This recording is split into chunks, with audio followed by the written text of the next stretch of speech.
Lombardo. Garrett is also with us tonight, as is Blaine, as Kai. How are you, Yep, gentlemen, tonight? I'm doing all right.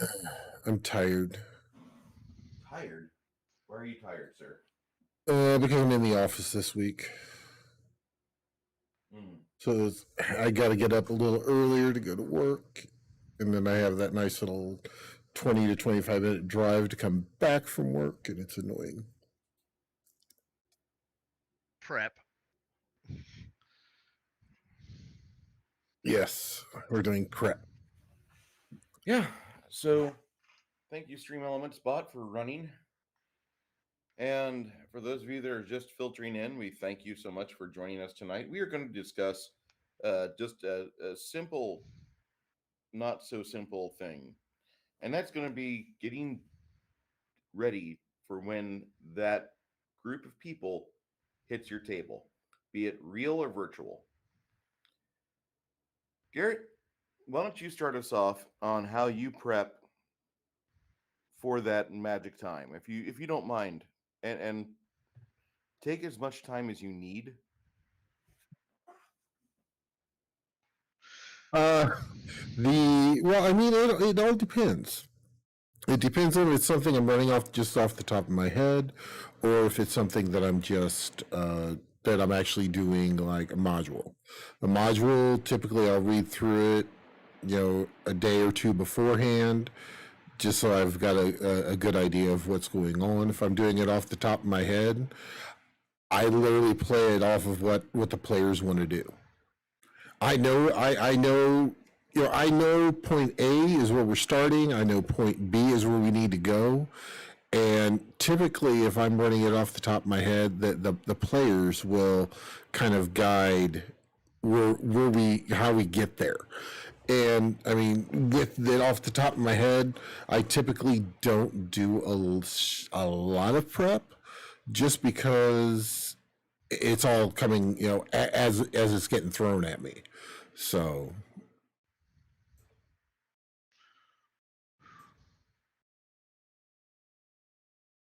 that that So that, I that gotta that's ask, all I got, Bruce. you don't really do a lot of prep, you say. So you pretty much just set a time and you set an agenda for the players to try to get into, and then you just have your Correct. hands completely off the wheel. Well, I mean, I've got my hands on the wheel. Like I said, I know where point A to point B is, and I know how I want to kind of get there. I mean, I've got a few things, kind of thought, in my brain, but it's the what is it? The illusion that they are the ones controlling it. Okay. So you're pretty much gonna go at it from the aspect that these people are committed and they're gonna be here at this time, Yep. and we're gonna play, and you have notes from the previous game, and you have an idea of where you want things to go from there, but Mhm. you really don't try to influence where the navigation goes. Correct. Okay. I'd like to welcome in the chat Hungry Ewok, Man of War 665, Neighbor of the Beast, and LDG of Geeks and Joy. Thank you for showing up, gentlemen. Blaine, how do you, as a seasoned Eternal Dungeon Master Mm-hmm. with 0 hours as a player in the past 4 years, Longer than that, but yes. sorry, we're, and if you guys No. in the chat world, if you guys know of a campaign needing a thinking player, please hit up Blaine in the comment section and we will get in touch with him so he can get in touch with you, because it would be nice to see him be a player again. You were a player in 2009 at my apartment. Yeah. Was that the last time? No, there was like 1.6 years ago where I got to play a campaign for 1 year, but I ended up being the party was off doing one thing and they left me behind, and I ended up doing something so different that I was still part of the campaign, but I really wasn't in the campaign anymore. So they were off doing one thing, and then every once in a while they go, "So Blaine, what are you up to?" "Oh, I'm working on building this horrible thing in the background." And then one day, about 8 months into the campaign, someone goes, "Maybe we should poke Blaine and see what he's doing." Poke, and then I'm like, "You just did the wrong thing. I'm sorry." And then hit them with like, "Where did you get all this stuff?" Because unlike you, I've been playing the actual game. And they're like, "Oh shit." But after that, I've been GMing. Every once in a while, someone goes, "Play a character for like 2 sessions," and then I'm like, "Cool." And then the campaign dies, and I'm like, "I'm back to being GM again. Awesome." But anyway, no. My a taste of what my usual prep time looks like is right now. I actually had to pull out a map like this, compass tools, so I can actually measure out actual distances, figure out navigational speed, figure out chase speeds between two boats, and figure out logical courses through for navigational purposes, and figure out how much chase time I needed to be able to catch a ship before it can reach target, and then do math to try to stay ahead of another player who was doing math, and another player who was going, "Well, what's the dimensions? What's the like?" And like endless piles of notes and details on that I should not have to know as a civilian on how a ship works, but now I know them all.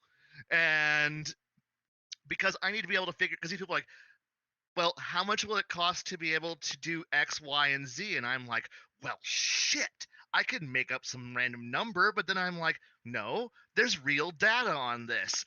And you people are going to learn it like I am." Boom, and then dropping in like, "This is your food, this is your staffing," and this is all what goes on my prep. And on top of that, I got to figure out what I stat out all the bosses, all the bosses' minions. Make sure this all works together, so that way the climactic fight that's going to happen on Tuesday might actually happen on Tuesday, rather than going, "Well, you show up and I fucking got nothing." Because that's not rewarding for them for having reached the climax of a 4-month build-up to this moment.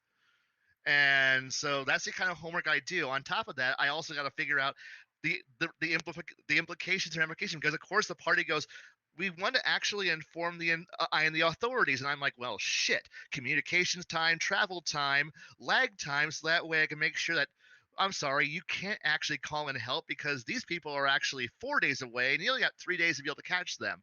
So they're one day out. So unless you want to delay for a day," and then the party goes, "No, we need to actually stop this guy." So, okay, so your chase is, "You can't wait 4 days. So you need to wait for this." Well, the help's going to come, yeah, a day late. So please do your best to be heroic, or at least leave a good corpse for the cavalry to find. Okay, cool. And this is like my average prep time is just piles and piles of work and math and data and numbers and calculations and payrolls and like, like, "We have so much money." Lo, trust me, I have 500 ways of bankrupting you. Just give me a chance. And I can bankrupt you in 12 different directions. But we only want one. No, I'm giving you 12 options, and 14 if you ask, if I do a little more extra homework.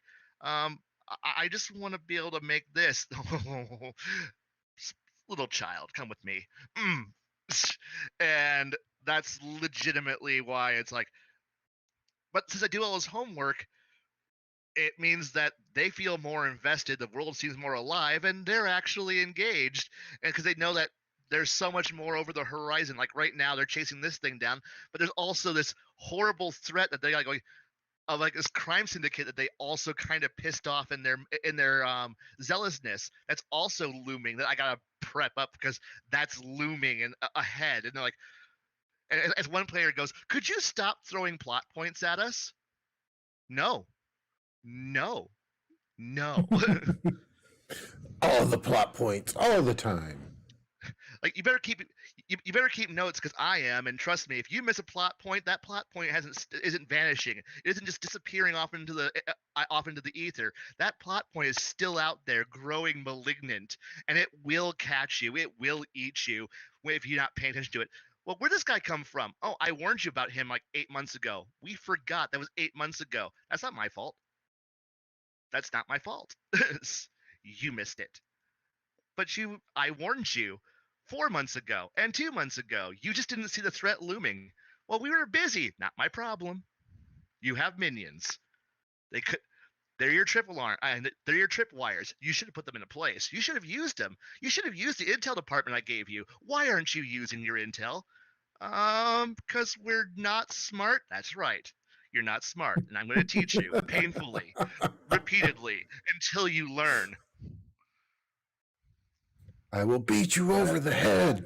That sounds like a GM rant that's been simmering for a year. You do 3? Yes, but no, that is a taste of what my average prep time looks like. So, yeah. Maybe this might be why I'm also like frustrated and borderline gone crazy. But yes. No, gone crazy? Never. Yeah. This is also why when this is also what. Oh, yeah. I've got a neighbor that needs my attention for a minute. Give me a few minutes. No worries.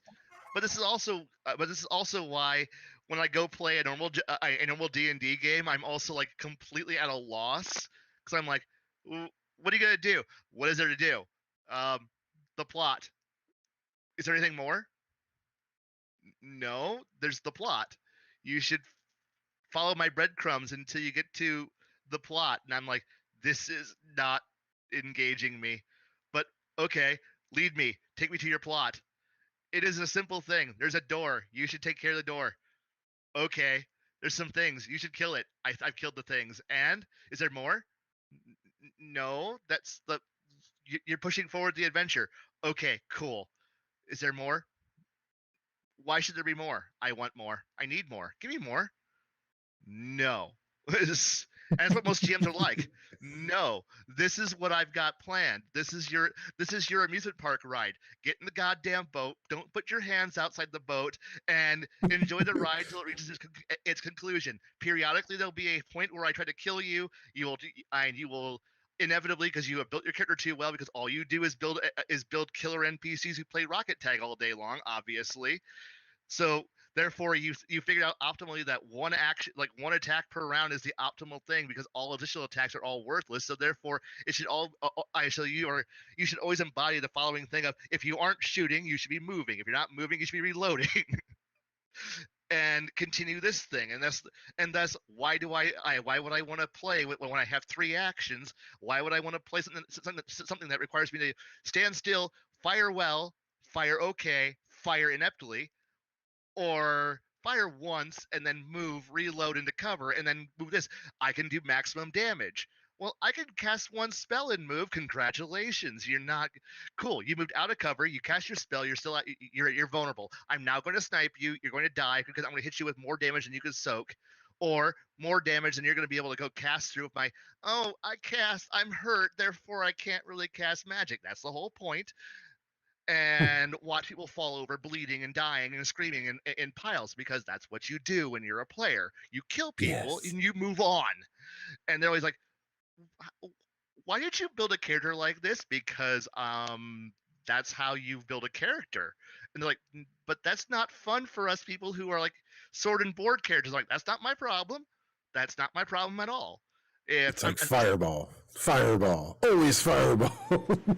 And at which point I'm like, heavy crossbow to the dome. That's what it comes down to. Heavy crossbow to the dome. Hide behind cover. Move out of cover. Shoot. Hide behind cover. Reload. Fire. Shoot. Reload. And guess what? Unlike you, I don't run out of crossbow bolts. Not nearly as fast as you do. As Mr. Wizard. Fireball. Okay, I'm done. Hope this fight ends real soon because I'm out of my fireballs for the next until tomorrow. And here's me. I got another 30 rounds of ammo, motherfucker. Click, click, click, click. It's like, and plus, I'm also going to probably throw axes and move on. This is why I don't fucking play. I don't play the game much because all I do is sit in the background, tap my buddy, and go, "Hey, look, you spot. You tell me if I kill him. Okay, you're off. You should try again." Bam. Okay, that's cool. Let's keep moving. And then everyone else like, do we get to do anything? No, you don't. because you're all playing melee characters and I'm playing the ranged character. This fight isn't mine. Go away. and and they're all like, this isn't fair for us. This isn't fun for us. Like, I'm sorry, wizards, if you guys can't keep up, not my problem. Not my problem. Not my problem.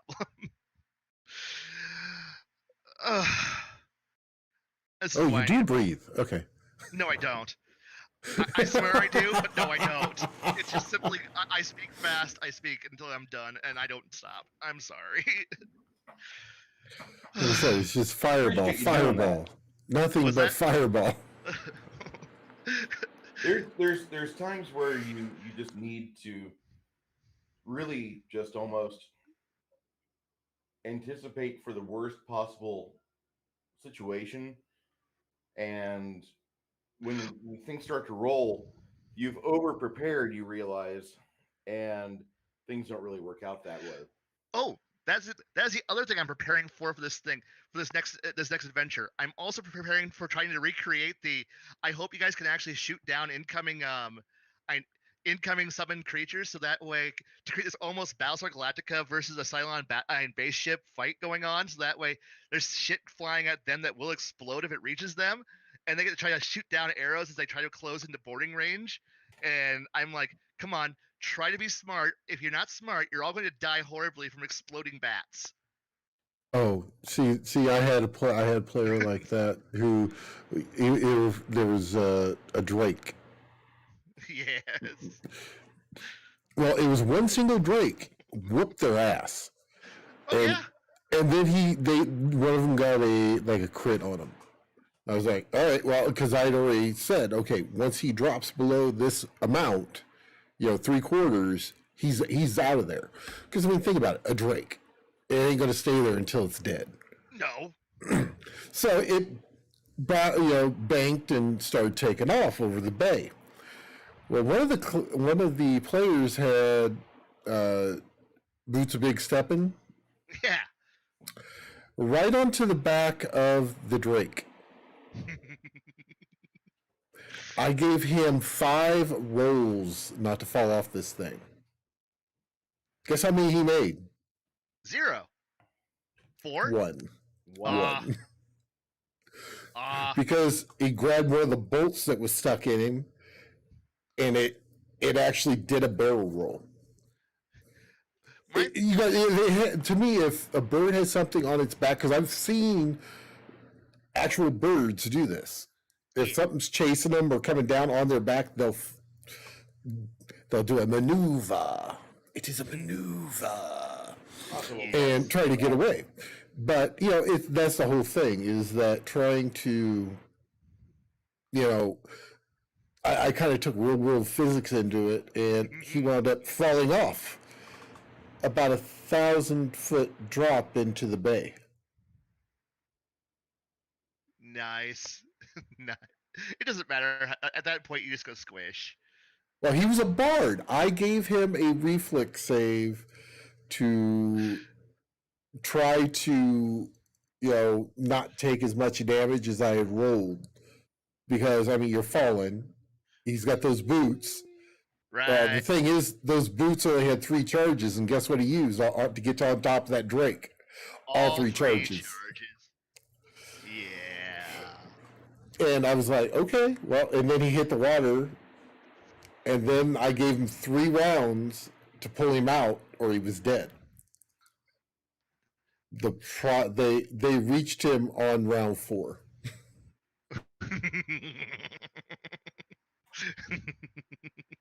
Yeah, it was amazing. It was ultimately amazing. That does sound like it was fun. Blaine, did you see what happened a couple Saturdays ago with me, or no? I caught it on replay. Okay. And I rather enjoyed how it played out. So yeah, that adventure entertained me on one of my truck trips. So yes, that was playing in the background. I couldn't watch, but I could listen. Okay. I mean, that's all you really had to do is listen. Yeah, I was trying so hard to let the players know, like, guys, you don't gotta do this. This is a bad idea. And then the dragon spoke, and the players were like, "Well, let's get this over with." And so the dragon's like, "Okay," and they went for their round, and then the dragon breathed lightning, and there's 3 piles of ash. Yup. I'll admit, I laughed at that point in the truck. So So you're actually having to downshift and upshift and learn how to drive that big nasty thing.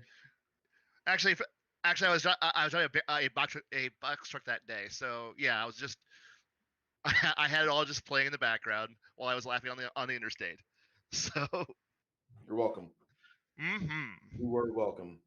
I really enjoyed that session, but man, I tried so hard to keep them alive, and they just were like, "Nope, we have chosen death."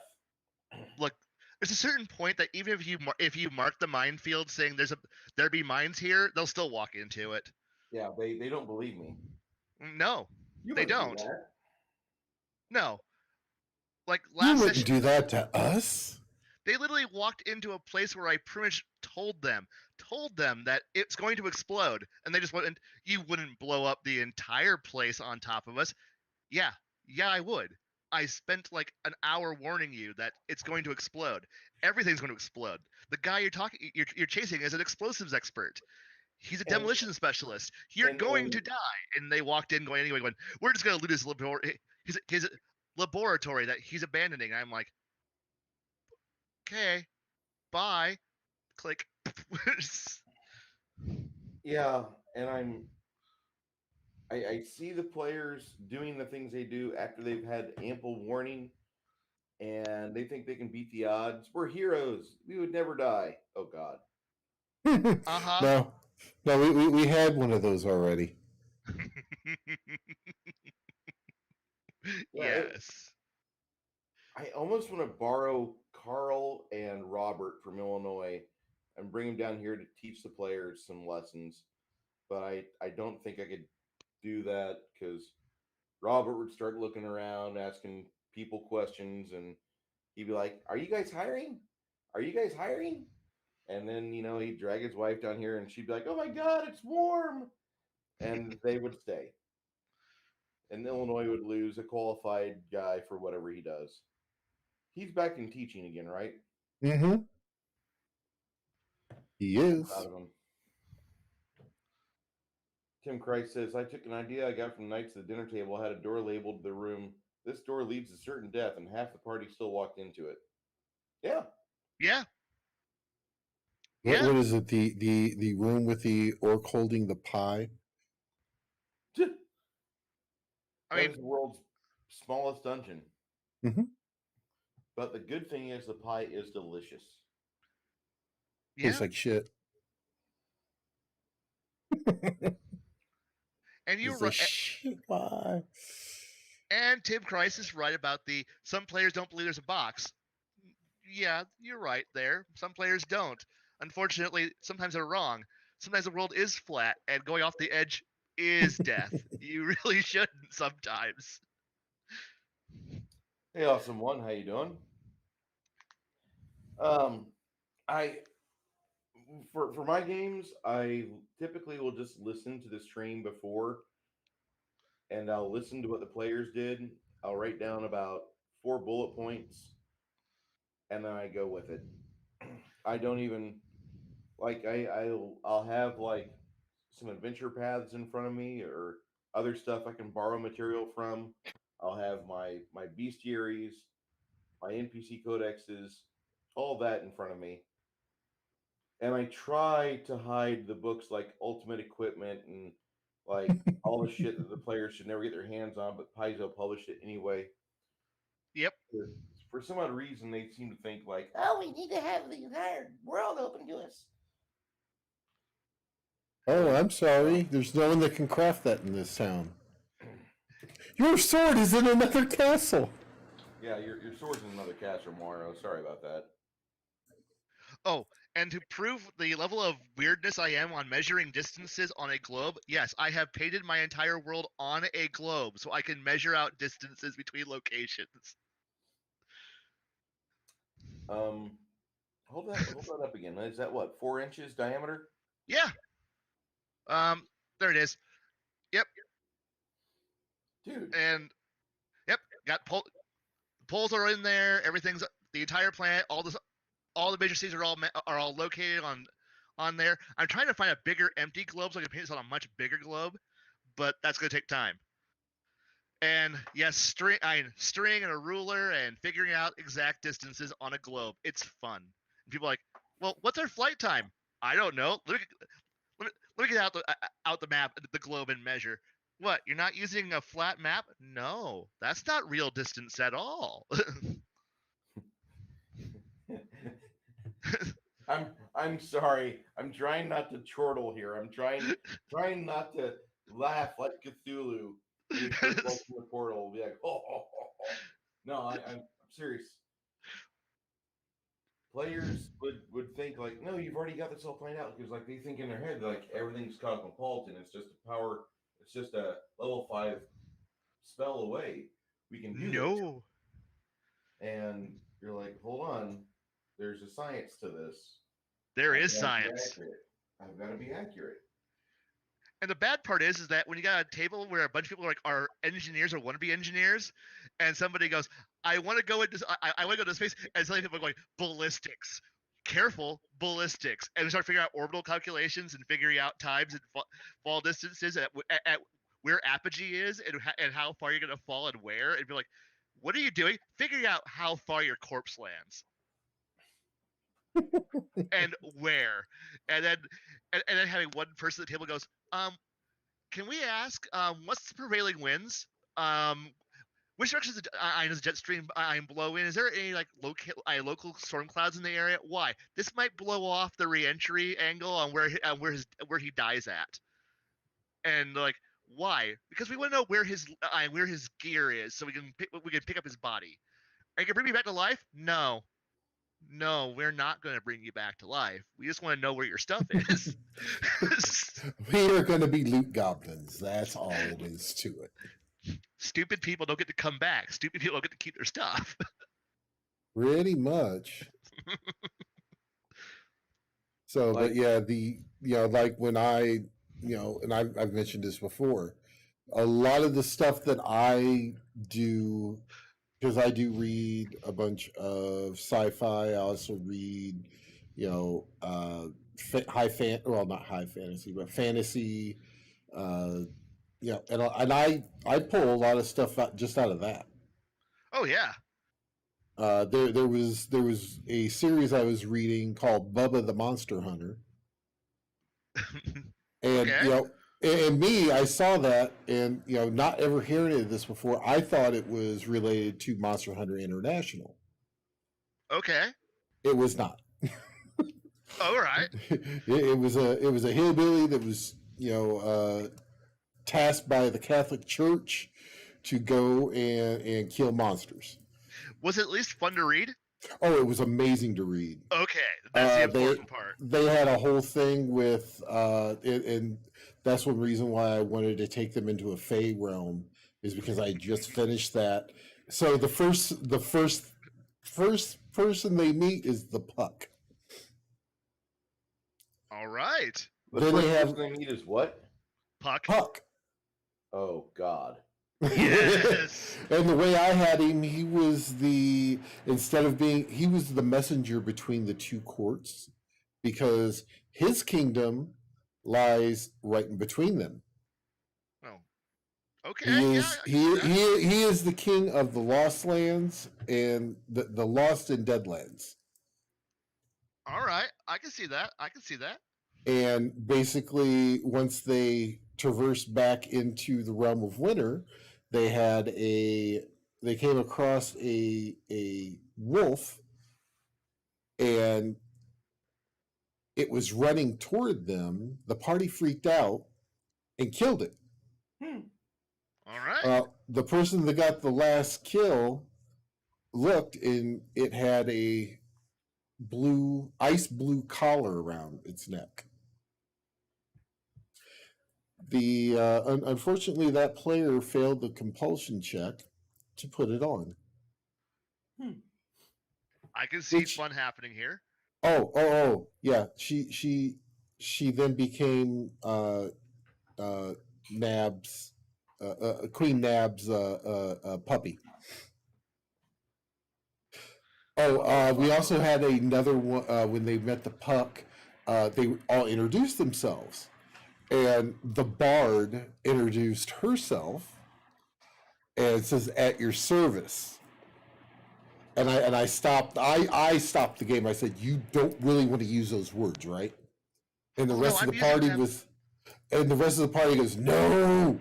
She goes, "No."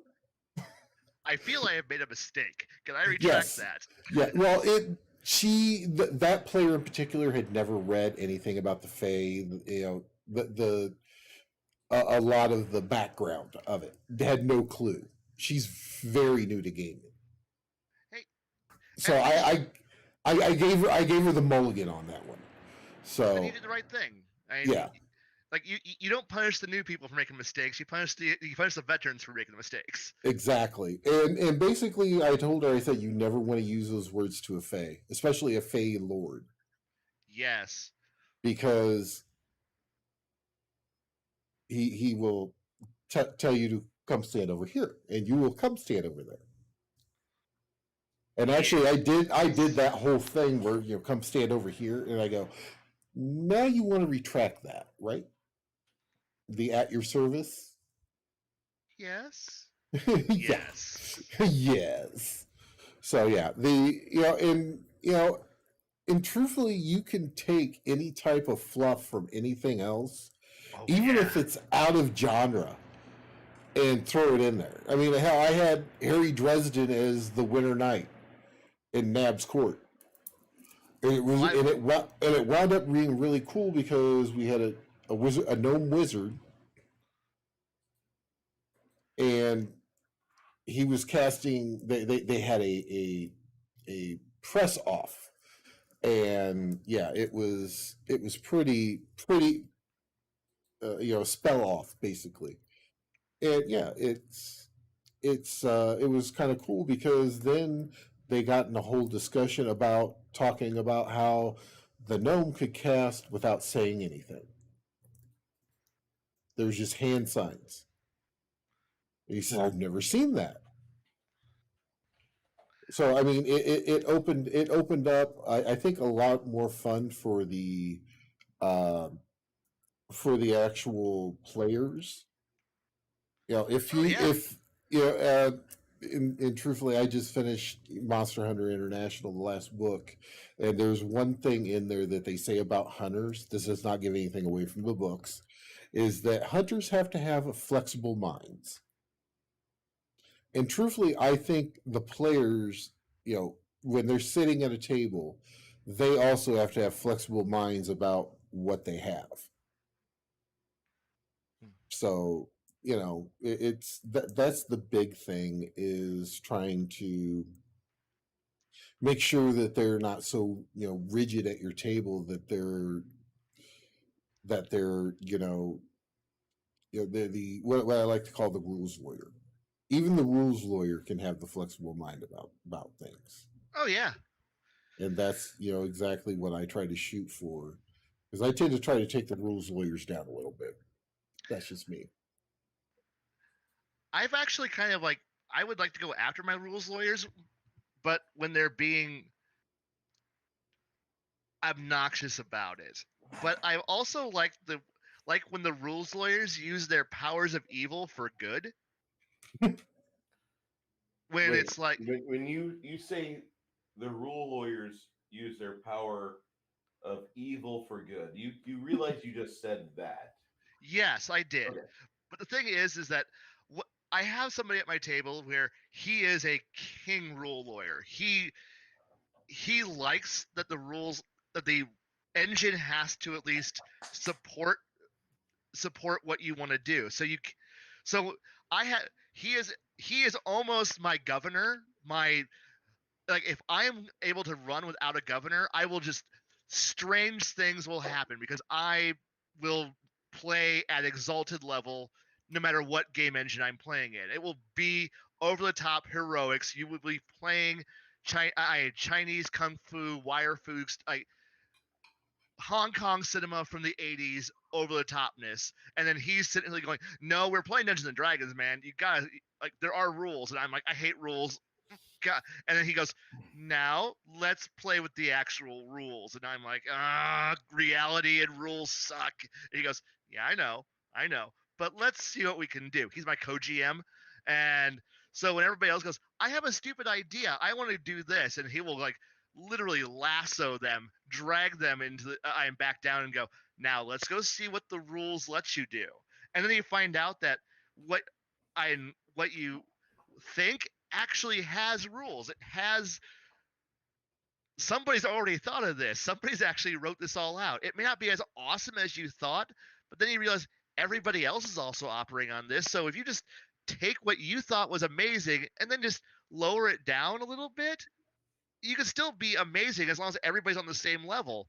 And so he has managed to curtail my over the topness and make me actually appreciate rules? Question mark. And so it's actually kind of this fun interplay between him going, so it goes, "I have a cool over the top idea," and then he goes, "Figure it out," and then he figures it out. It's actually kind of nice. And so he uses his rule lawyerness not to dick over everybody else, but to go, "Be awesome with the rules." And then we all go, "Well, could you help me figure out where the rules are at so I can actually do what I want to do?" And he goes, "Yes." And then he'll sit down with you and work with the rules, but you have to show your willingness to actually work with the rules. And he's even done this to my happy ass. And suddenly I go, "Well, this is what I want." And he goes, "Okay, let's work with that." And then we kind of build in this combo, this whole thing together. Or I will go, "Here's my NPC I'm building." And he goes, "No, no, no, good combo." And he'll rebuild my combo and go, "Try this. This is a whole lot more effective. This is deadly." He goes, "I know, isn't it awesome? I'm going to kill half the party with this." He goes, "I know, do it." And I'm like, "Please." So he's using, like, his powers are evil, but he uses them for good.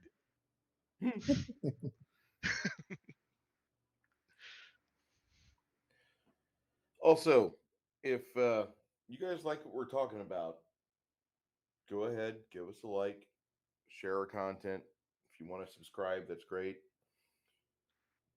It's Comment. free. Not Feel only free that, to feel free to comment. I will play off of those comments happily. yeah, I didn't have any comments from last week. Shadzar was absent in his duty of being Troll? the troll, the heel, Yes. which I love He having said him duty. here. Hi, Cal. How you doing, sir? Um, He said duty. he said duty. Yeah, yeah. Okay, so when we're getting together and we're doing stuff, Dark Thick, that's like saying the necromancer's here to help. He Well, you is. can raise a No, family; they just have to be buried into pretty close to each other. no. See, the necromancer, what he's do is to come and ask you about your body's extended life insurance. Do you have a plan for what you do after you're dead? It's important. I want to know if I can use your body after you're dead. Is that okay? Sign this waiver. That's usually where things go downhill. Don't ever sign waivers blindly. Read every line. Do it. Do Do it. it. Do it. I'm paying So, for true. I'm praying for true resurrection. I don't need a body, please. You can use my body. You can use my body for horrible jobs now. Okay, cool. Yeah, like sometimes. a lot of the stuff that came out of Deep Magic from Midgard Press, a lot of people want to use it. And I look at that book and I'm like, I have to rewrite every one of these spells just to make it fit. Yes. What they do in that book versus fourth level spells for Pathfinder, or even fourth edition spells for or fifth edition spells for D&D, they don't really compare to Deep Magic spells. Deep Magic has a lot of spells that require some fine tuning and some mechanical work because they just don't really go well. Noted. I'll keep my eye out in case somebody goes, "I want to try that," and I can tell them no, or with work. One of the spells at level 7 conjures ballista that gives you your hit die and your intelligence to hit a ranged touch attack. Yeah, Mm, yeah, something sounds suspicious there. yeah. It doesn't quite flow right. I'll just say that. Does it? Does this same company produce anything so that way the non-casters get to feel cool too? I don't think so. I think it's all campaign stuff. Ah, because They that's the, they publish Midgard. cause see that's one of the biggest red flags I always have when if is that it's cool the wizard gets to do all this cool stuff, but let somebody else have fun too. Sorry, Well, if they the are good friends casters of Dreamscard Press. okay, Are you familiar with Dreamscard Press? no, but I should look into them, shouldn't I? They have a martial combat system that is based on the Book of Nine Swords. Oh, Oh yeah, that right there, it's off the table. Done. Done. No, okay, I will take back one thing. There is one ability out of there that I will allow. What's was that? It's the unarmed strike, where it takes it up a die. That's not bad. Superior unarmed strike. So, well, no, it takes it up one size level. That's cool. I mean, to me, yeah, because it actually will keep the monk actually using his fists. I want to And make then punching more. I more viable for everybody. well, my big thing is with the monks. Typically, once you hit about 10th level, you're kind of your stunning fist doesn't do anything. Nope. You know, a lot of your earlier one trick pony type stuff is taken off the table, and there's not really a whole lot of cool stuff that gets replaced. Well,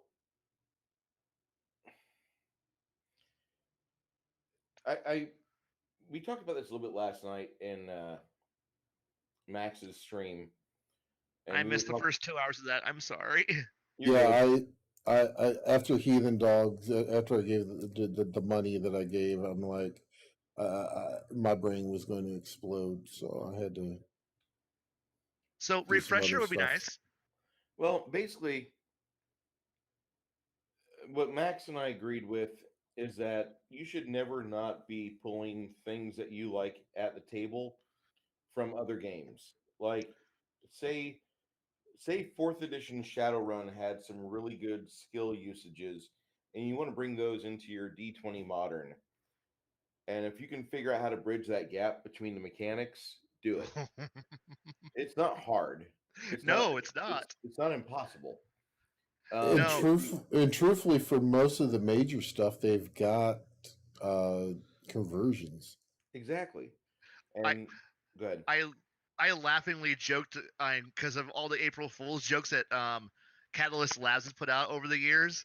They put out a D20 module for BattleTech, and I was like, "Oh, please God, yes!"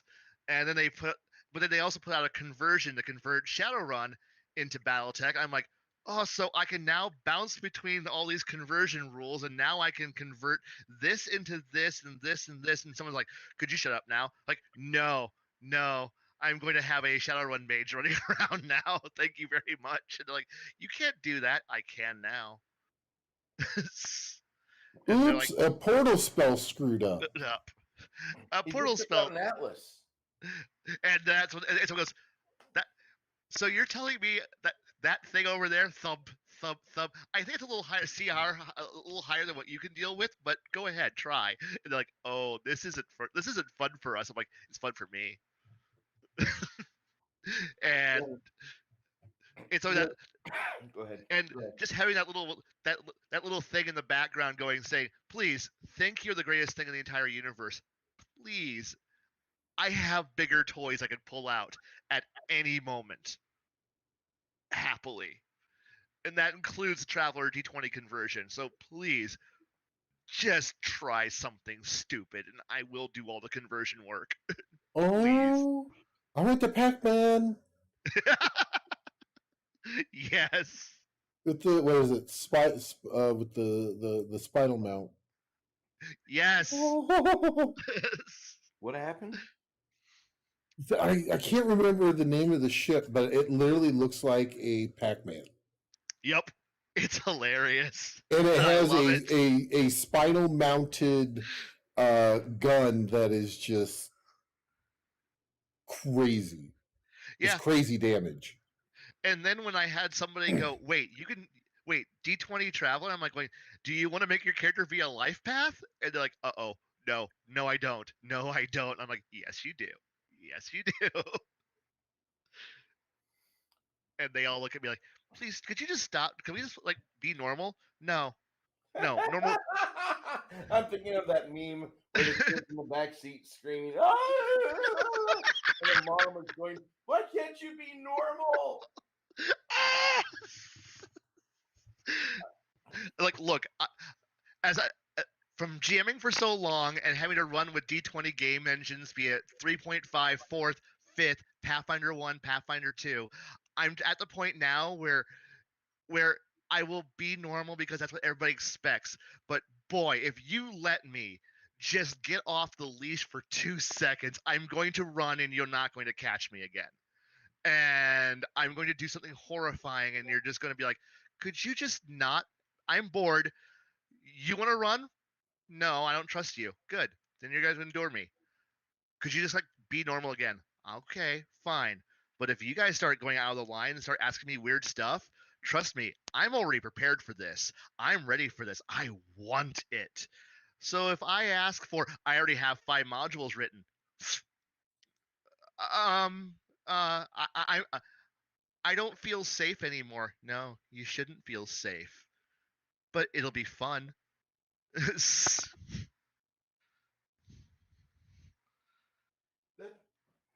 That's the thing. There's a game that kind of embodies and it wraps all that together. It It's came called out in the last GURPS. what? It's called GURPS, and I ignore it. GURPS is like the first that I can remember, although it wasn't the first actual multiverse that I think was published. But it was the RPG system that you could literally pull fantasy into sci-fi into transhumanism back Yeah, into steampunk. You do that. yeah. Yeah, the game that I play, I've only played GURPS a couple sessions, and the DM had a rule: you could play because it was a Star Wars, Star Trek, Star Wars setting with Star Trek races. One Jeremy, guy wanted to play a Vulcan Jedi. I knew that was coming. Oh, no. In order to play the Vulcan Jedi, though, he first had to play a Klingon Jedi. I could. You mean a Sith Lord? No. He had to play a Jedi. He took every. Oh, it was great because he took every single flaw he could to try to balance everything out. So he was hunchback, one eye, albino, disfigured leg. I mean, it was just all this stuff, and yeah, it didn't last once. It didn't last. The second session, he was able to play the Vulcan Jedi, and yeah, after that, it just kind of fell apart. I agree. Kender. Look, if a player came up to me and said, "I want to play a Kender," I will tell them yes because I know they've already read the books, so they'll be able to play a Kender right. And at that point, I'm just gonna like almost just start a like chess timer and go ahead, see how long you're going to live before the rest of the party kills you. And I will encourage them. I will be the happiest man on earth because someone's gonna play a Kender, and I will just be like, go ahead, try it. Just see how long you can do it right. And if they're playing it right, they'll be lovable, adorable, and they'll be doing it right. If they're playing it like a min-maxing munchkin, they're going to die a horrifying, bloody death, and I will be happy to watch it happen. And they're like, "Why didn't you stop me? You chose this. You chose this challenge. I'm not here to save you. You wanted this. Go ahead, play." So yes, fuck normal. Yeah, Stone Cold Jeremy. I didn't realize he's such a table topper, but he is, and appreciate him being in the chat. But he in a Forgotten Realms campaign, the DM allowed him to play Kinder. I All I would can be. think of is that like there's a trail of missing items, and eventually Elminster pops up and is like, "Put it all back. That is required." And the player just like, "Oh." Make me, make me, Elminster. Make me.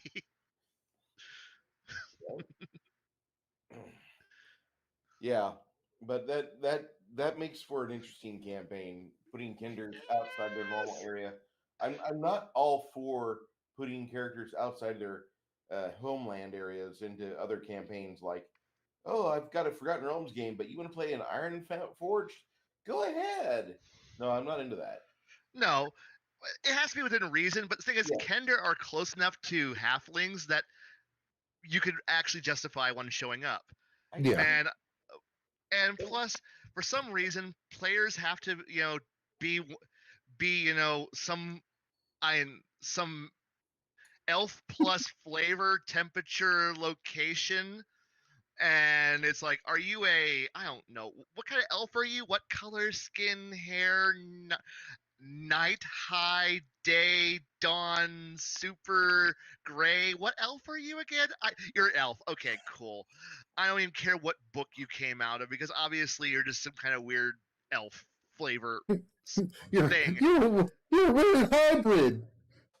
Nobody knows what you are because you're just an elf.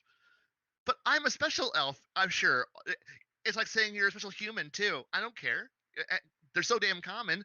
Like they're just like, we're infested with fleas. I mean, elves, just go.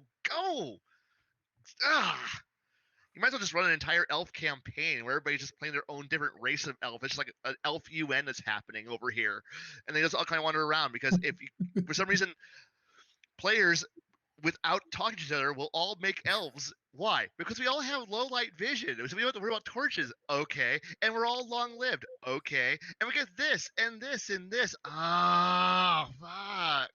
Okay. Everyone's an elf. Except for that one guy goes, I'm a half orc. Oh, half orc what? Half orc elf? I hate you. I Oh hate no. you. I hate all of you. Or they all go, we're just playing 400 weirdo races that came out of obscure race book number 42. And Oh, I'm like, so you're from the Forgotten Realms, but you're from garbage backdoor dump. Like, so you're from the village behind the dumpster at Walmart, and you're from the jungle race. You're from Asian land. You're from the sea people. You're from the mountain people. I guess you're all together now. Whatever. And the one goes, I'm playing a human. Thank God. There's one of you. There's got to be at least one of you who's human. I want the extra feet. Of course. That's why we all play the superior race. That extra feet at first level.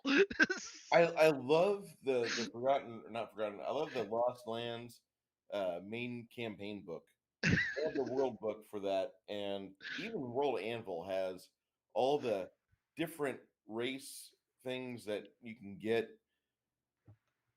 just for being a different type of human than somebody else. Which Yeah. there's like 13 or 15 in this campaign. Mm. It's a lot of choices. Bruce, I do have to read this joke that one of my mods put in my Twitch. Uh-oh.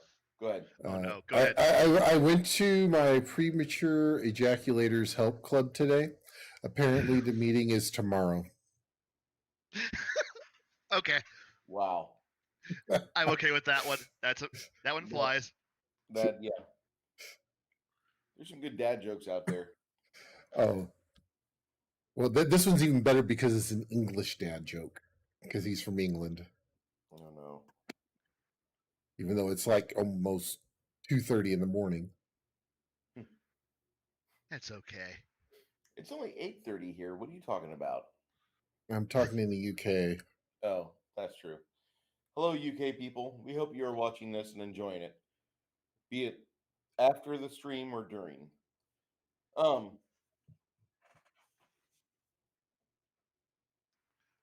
Yeah, for the table prep, what I usually do, I usually don't try to go outside of the bounds that I've painted myself in. So I usually don't allow like Kryn races in the game as players. No orcs, no hobgoblins, no lizard scale things. No, you get the basic half elf, half human, half orc. You get the basics. Mm-hmm. Gnome, halfling, dwarf, the basics. Go ahead. Oh, but the thing is that I would prefer it that way, but for some reason, Paizo released the most annoying book in the entire universe, and that is the ARG? Advanced Racial Guide, Yes.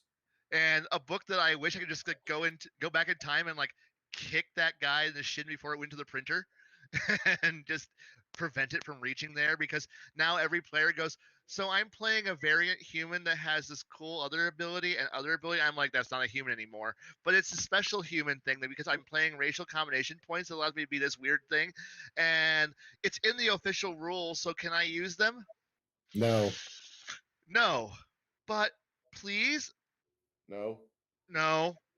And fine, I'm gonna go play something else. And then there's like Billy's like, so I got this really cool idea, and I'm like, okay, one of you had a cool idea. The other 7 of you need to go back into editing and try again. Cal, we But don't have those here. I know I Like, would what really pronouns? No, none of those. none. They have none. They are no. They're just a void that just gets deleted at the end of the. But eventually they all go back to going, well, I'm just playing 400 flavors of elf, and I'm like, okay, fine, that's better than your idea for the weird insectoid centaur thing. That's nice, go away. But I got 8 arms. Oh god, you're a spider, not an insect anymore. Yeah. We played a game with a centaur rogue. Just the visual when he said, "I'm going to do a tumble check." Has to be amazing. Just imagine that in your brain. I want to play a sentient starfish. I want to play a sentient air-breathing starfish. I don't care what class. I don't care. I just want to play a starfish. Well, I ran a game once where we did everything random. Oh no. So it was all percentile. Oh I no. went in. Yes. I had to dig for some races, but we had one gentleman who was a mountain giant. All right. All And right. he rolled barbarian. I would have been happy with Bard. I want to see a Oh, Bard. No. It gets better. Oh no. Okay. Because okay. he rolled a special. All right. For equipment. Oh no. And then he rolled again. It was for a mount. Oh no. He What's had he riding around in? He had a mammoth mount. He named it Snuffy. I'm just trying to imagine. I'm just trying to imagine like. Okay. And he played the guy with the voice of Macho Man Randy Savage. I can see it. I can definitely see that. Snuffy! I would have liked to see a mammoth-sized goat, like a mountain goat, on this. The other one that was really of note was we had one who did a Smurf, and a Smurf monk. Not feeling it, but okay. I can see it. It'd be tiny, but adorable. Oh no, because his special was a magic item. Oh. He got a ring of enlarge, which made him made him small. I see. It would have been more funny to watch this tiny guy kick everyone's ass. Well, see, his strength was the same. Right. All it did was change his height. But he could take the ring off and go underneath doors and stuff like that. See, that's similar he was a scout. He was the scout. See, that was a similar thing that one of my friends was told that the GM whose powers are of evil are for good are actually he was told to make a useless character, and someone went you should play, like one of the students is like, you should play a fairy. Like a pixie. You can't be deadly as a pixie. And then he's like, really? And I was sitting there, like I'm sitting there, doing prep for session 0 of that campaign, and the kids are all taunting him, going, "You can't make a pixie deadly." And I'm like, he looked at me, and I looked up for my notes, and he's like, "Do I have permission?" I'm like, "You're authorized. You may now make something deadly." And he's like, I want that in writing. I want that in confirmation. I wrote out a note saying you are allowed to make a deadly pixie, and then handed him the note. And he keeps that note in his desk. And yes, he made a deadly pixie, a completely monstrous deadly pixie that dual wielding rapier using swashbuckling pixie that flew around and killed everything. And the whole party, can we do anything? No, the pixie is going to own all of you. Back. But yes, it was beautiful. Blue pixies are a lot of fun. I don't know. I'm looking at how this could have played out differently with your campaign, and I think it probably ran for the best under the current supervision. Yes. I need an adult. I need a supervisor, but there's nobody who wants the job. So I need a more adultier adult. I need somebody to tell me no, but there isn't one. But until somebody wants the position, it's not. I'm running without supervision. There is nobody tell me no, and that's a bad thing. He's got scissors in his hands and he's running. That's right. Yes, I'm retired. I wish. I'm looking. So, with you wanting to run a game off the rails, how often does that happen for you?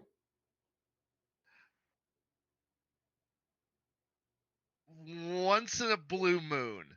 Most of the time, people self-regulate. Actually, I've actually discovered this weird. I don't want to say a theory yet, but players think they want to be crazy. They want to do over-the-top things, but they actually self-regulate themselves at a certain point. Like when they realize what their limitations are by the game engine, by what they can do, they'll limit themselves. It's like it's like this weird thing where you just pour a player onto a flat surface, and you tell them they have infinite directions. They can go in any way they want, and then they will self-identify themselves and self-regulate, and then surface tension pulls them into this little blob, and it rolls in the direction that they want to. You've given them infinite room to be off the rails, to go do anything they want. And because of the lack of creativity that most gamers have, most players have, they just inch themselves into this little. They shoehorn themselves into the box, and then when you're sitting here poking the box, going, "Get out of the box! Get out of the box!" and they're like, "No, I'm safe here. I feel good here. This is my comfort zone." But the thing is that it takes them time to figure out where their box is, and there's very, very few players who will take infinite freedom and then do infinite things with it. And I find the few who can grasp that concept of infinite power, if I just so choose to grab for it, those few are special, and I put them in a little box, and I go, "You are my special core of people, and I will only pull you out for suggestions when I go, hey, my other group is doing stupid things. You want to hurt them? Yes." And then they go out and do stupid things. But more often than not, most players just go, my class says this, my race says this, my abilities say this, and I really can't think outside the box of what the game told me I'm allowed to do. And I'm like, okay, cool. So you give them infinite rails to run on, and then they find a rail, and then they roll on that rail. And at that point, all it is you're just playing shepherd. You're the shepherd. You're the sheepdog running around, and then just pushing them towards the direction that makes them all cooperate. And then they all move. The herd moves itself as this blind mass entity, and you're just sitting here going poke, poke, poke, and the herd just goes bah and runs wherever you want them, or they think they're setting the course, and you're just sitting here going, don't fall off the cliff, don't go over this way, and so I say my games are sandboxed. I say they have infinite freedom, and they do, but they put themselves on a rail and then they roll. But the thing is, they put themselves on their own rail in their own direction. They're all running towards, and it's it's nice, which unfortunately means when I go and play under other GMs, I'm used to the idea of give me infinite directions and I'll choose my own course. And now you'll know where I'm going because you now know this is my plot. This is what I've chosen for myself. And then have the GM go, put me on a short leash and go, no, you can't go that way. Come over here. And here's me. This is no fun. You're no fun. Why are you no fun? Why do you kill fun? Fun is the game. Fun is over here. This isn't fun at all. I'm going to pout until it's combat time, okay? Or until it's actually talkie time, and then somebody else will do all the talking, and I'm gonna be all pouty until I get to figure out what I want to do. Well, you should just follow what the group says. Okay, who's the party leader? That guy. I'm going to subvert his power now. Bye. Yeah. Saturday was interesting how that ended. That was fun. Saturday? How did it end? We're playing 40K, and we're all Chaos Marines. God, I would love that. And the first heretic we had to go after with the contract we had was he was a brain in a jar with eyes. So an Iron Warrior? No. Oh. He was a former tech priest. Oh. So future Iron Warrior. Got it. Well, he had a Lehman Russ tank that he had a little slot he could click himself into. So far, my theory hasn't been disproven yet.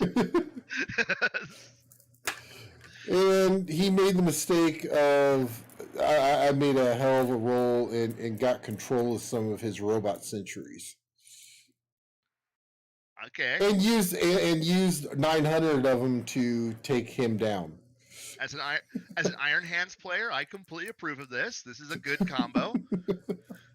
We all stayed outside. We're Chaos Marines. We're not going to get our hands dirty if we don't have to. No. Except for that one corn guy, he'll just go in and just do it just because. Once the look, like I said, as a proud Iron Warrior player, once the artillery kills everybody, we'll go in and take and plant a flag down. That's our job. Mm-hmm. But yeah, it's going to be interesting to see how that plays out. Yes. God. I need to find an outlet, like an actual chance to actually play and like run rampant, just to get it out of my system. That's what it comes to. Next Saturday. But I'm running something every Saturday. That's what sucks. That sounds like a you problem, not a me problem. That is a me problem. That is a me problem. That is a me problem. But I owe them, and once I say I'm doing a job, I'm doing the job until it's done, and they should be enjoying it. So yeah. I think the best thing that I ever said in a game was a pack of Tarrasque. Oh, I would love that. I would fear that as a player, but I would love that as a GM. Oh yeah, I also had a bluff check that was in the 60s when I said it. Okay. So yeah, it was that was fun too. That was a good that was one of them there Gestalt games. Oh, yeah. I can see that then. That'd be fun though. A Ranger Rogue. Very worth it. Very worth it. Sorry, I'm going quiet now. I think we lost Bruce. Bruce? No, he's on mute now. I was There on he mute, is. and I apologize. Here I am talking, and I'm boomering it. Oh shit! I better hold on. Let me. Hey, hold on, I got you, Bruce. Earth Dawn. I already drank. Oh shit! I need to stock up so I can get in on this game. This is a dry house now, and it sucks.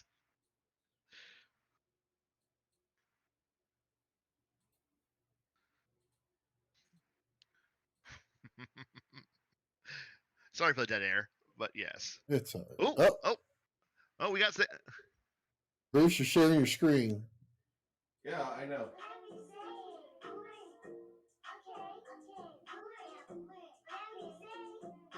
Okay. All right, so that's what I get. That is exactly what I get for fucking up the curve, and I make the mistake of just talking and talking and talking. And I'm like, why don't they hear me? Why don't they hear me? I said something good. No, for like the last 3 minutes, I drank some beer. I had it on mute, and I'm like, why are they not responding? That was a good bit. Nope, there it is. I boomered out. Boomer Keeney. We were. Okay, so no, I think it's pretty important for you to be able to have the players kind of given their own, like they shove themselves off the cliff. Yeah. We got flood. Let's go. Ugh. And there goes fucking Rosebud. All the players involved, and they're doing it, which is exactly why, like Kurt's like, I live for chaos and games. Well, dude, you should have been there on Saturday when the party said, we're going to go through this teleport and see what's on the other side, because we don't really like this campaign that you've got us on. Obviously not. They what? Obviously not. They're just jumping through portals for random reasons. Yeah, I know, right? Instead of analyzing it and trying to get a whisper from it and seeing exactly where it echoes back from, no, they're doing funky shit, and they're asking these questions, and I'm like, you don't want the answers for that. And they're like, well, we're gonna jump in this portal. Well, there's a big blue dragon on the other side and his minions. The minions are there laughing at you because they know what happens at this point. And 3 of the players, half the party died, which was absolute joy. It was is joyful. You made a mistake. You didn't make a mistake. You thought you knew better for your character in the game. And I knew it was going to happen, and I was trying to dissuade you from your current course of action. And now here we are rolling 4 dice 6 as they fall, which I changed that to, okay, fine. But there's going to be some penalties along the way later on. Go ahead, 4 dice 6, drop lowest to range as desired. So, yeah, I hate doing that. I would much rather have the random bullshit happen, but people don't want that. They're like, oh my god, 3 dice 6 is too hard. Oh god, 4 dice 6 as a fall is too hard. Cool rulebook is too hard. See, what I do is 46, drop lowest, reroll ones, just because. And then I've thrown in one extra. If you roll all ones on your first roll, it's an auto 18. If you roll all sixes, it's an auto 19. Well, hell, that's nice. Since I've been doing it, I've only had one person hit the all sixes. And I've had no one hit the ones. But it gives them something to be like, oh my god, I gotta get this. You know what I mean? The odds on 46 dropping sixes is very high. Hey, Gorilla Red 85, how you doing, sir? It's like, never tell me the odds, but I just did. Yeah, the odds are not in your favor, but go ahead, keep trying. Yeah, it doesn't work out well for the players on those typically. So we get the players to the table, and do you guys like I have like 3 or 4 bullet points. I have 3 or 4 bullet points where we're going to head or what's going to happen. And if you succeed and you actually get all 4 of those things check marked and the items that you had to fight are beaten, you do get a pile of XP. Yeah. You also get a potential chance to have treasure that you wouldn't have normally. Mm-hmm. But that you really have to just be able to be creative. How are you going to do it? Statistically, he will beat you. How are you going to beat this guy? No, you tell me how you're going to beat him. That's what I want. And the thing is that I guess before I go, I blah. Let me start over. Words hard, late. Um, but I think what I always try to do is I'm preceding my adventures with like hints of what's coming ahead. So if you're smart, you're picking up on the clues I'm dropping. If you're asking the right questions, you're gonna find a few things out ahead of time before you go walking in to go fight that major encounter. So hopefully the player, the group has actually been able to put their brain cells, all 3 of them together, and figured out a battle plan and done a little bit of dirt diving and figured out what they're going to do before they go into the fight. But more often than not, half the party was like, huh, what's the actual battle plan? And then they all go running into the fight, and then I end up crushing half the party.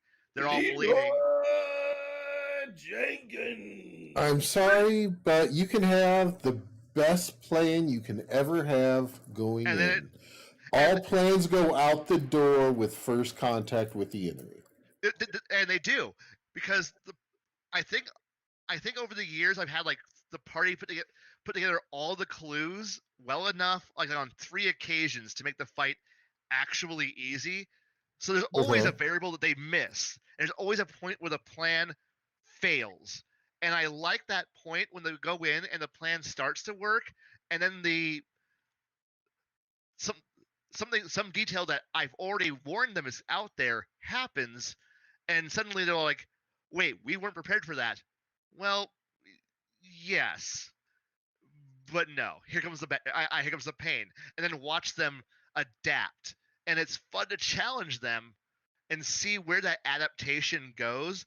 Though the points when they just go screaming in and Leroy Jenkins before anyone's got a plan, that's actually like almost my most favorite moment is like when they just go charging in, and then I can just hit them with whatever I feel like at that point. Because at that point, they've ignored all my warnings, all my notes. I'm like, well, I'm going to put this cool encounter that I had already pre-built away. I'm going to pull out from this other folder an encounter I've already run for a different group, because now you're just going into random combat.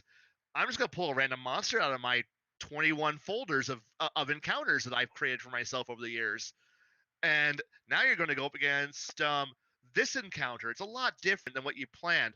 Wait, but I'm just going to reskin it a little bit so it looks it looks like what you were supposed to fight, but now its tactics and abilities are all different, and now it's going to fight you a whole lot different.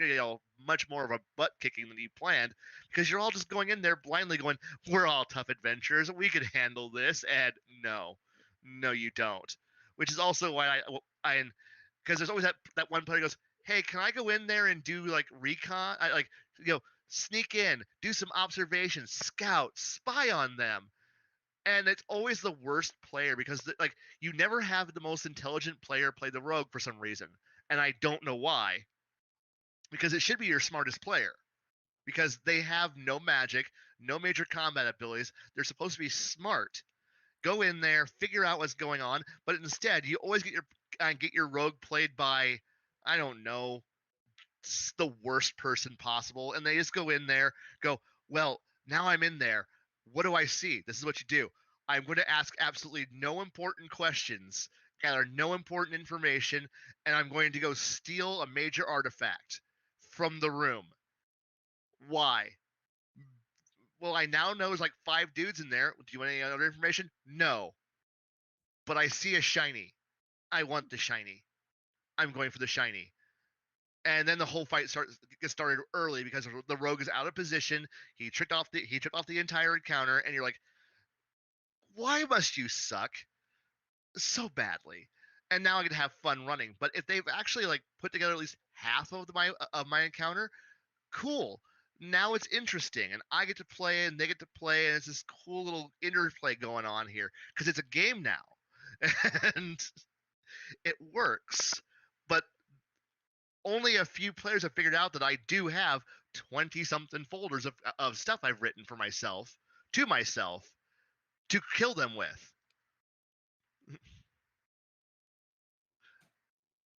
Take care. Take care, Stone Cold Jeremy. Well, see, that's why I like some of the traps that the rogue goes in, doesn't find any traps. Okay, well, we're going to stand over here on this ledge, and there's like a little walkway to the chest. They open the chest, and the wall just starts pushing behind the adventurers, and the little bridge drops. No. And all the other adventurers get pushed into a hole. Big old spike traps. Yes, but then again, I also like. Oh God, what was that What old was that dungeon? book? Grim. Grimtooth's traps. Yes, Yes. those books are just magical.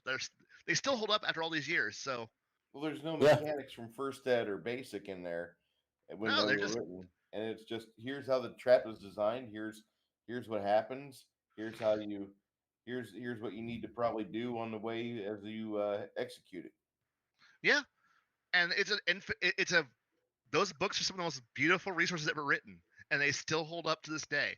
And I love it because most players, because it predates most younger players, so they've never even heard of it. They have no idea what you're actually wheeling out in their direction. They go, oh, that's different. I have no idea what that's a huge boulder. Yeah, it is. They knock a ladder out, and then like something weird things just happen. Like, I had no idea traps could be this deadly.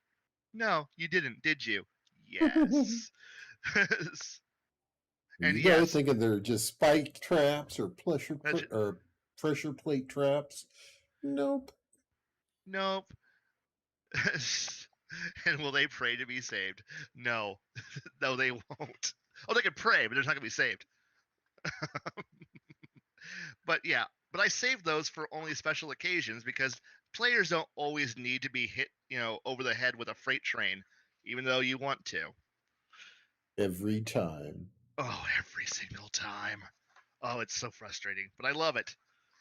I love them, but they're my friends. I shouldn't want to kill them, but I do, and I'm going to. No. You don't want to kill them. You just want to kill what they've built. Take everything away from them. And yes, though some people just seem to like charge straight into it. I just go, could you at least try to have some self-preservation instinct? Just a little bit? Some? None. I have none. I have none. I will never have any. Here's me. Trust me, I have done that myself in Bruce's game. Yeah. Boots of Big Steppin'. Those Yeah. things are evil. In between two giants. Or ogres, I can't remember which. Yeah, I got smashed. Yeah.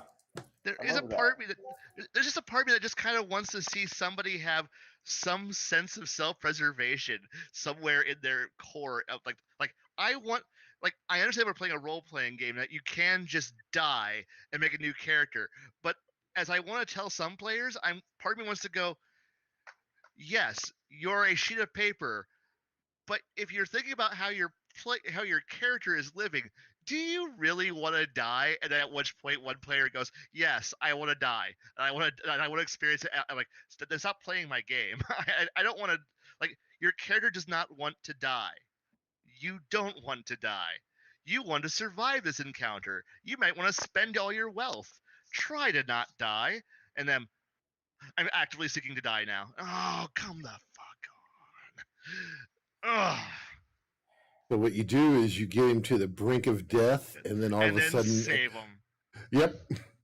And then and never let him die, and it's such a fun thing. But I shouldn't have to like keep just trying to encourage people to not die, please. Just not die.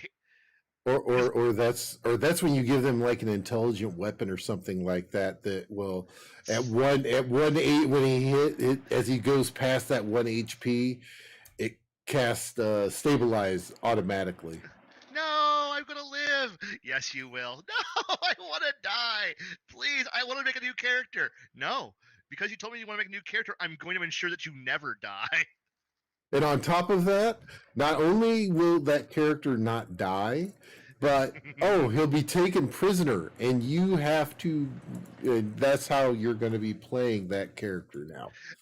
Yes, Gorilla Red, you are so right. If the threat of death is not a threat, then there's no challenge. It isn't fun. You are right. And when a player tells me that they don't fear death, that they're just going to run into every fight with this whole victory or death, there is no in between. I will not retreat. I am going to go into this fight with the idea that I'm going to live or I'm going to die. And I'm like, and do you have any sense of maybe I should not die? No, I'm going into this. The only there is one class that would actually pertain to. Which one's that? Paladin. Yep. If it's evil. If Yeah. it's evil or is perceived as evil by the paladin will try to. It's either going to be he's going to take it out or help take it out, or it's going to take him out. I can see that, but I have tried the. How about you tell them that if they wish for death, that I get to make their new character. More than one player I know would actually say, "Please make my character," because then I know I will make a good character for them, and they'll get to play whatever I want, and they'll play it badly, but they'll get to play something that I designed, and they'll enjoy it. And I don't want that. Yes.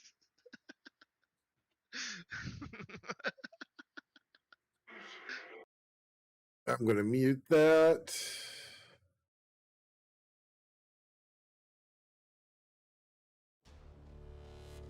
I'll do that real quick.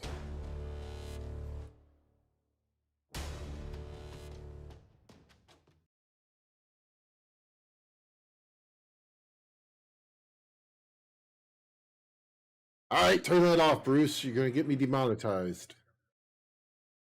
You're going to get me DMCA'd. And then I'll be mad. Okay, I can unmute you now. I don't have to make them a good character, but the thing is that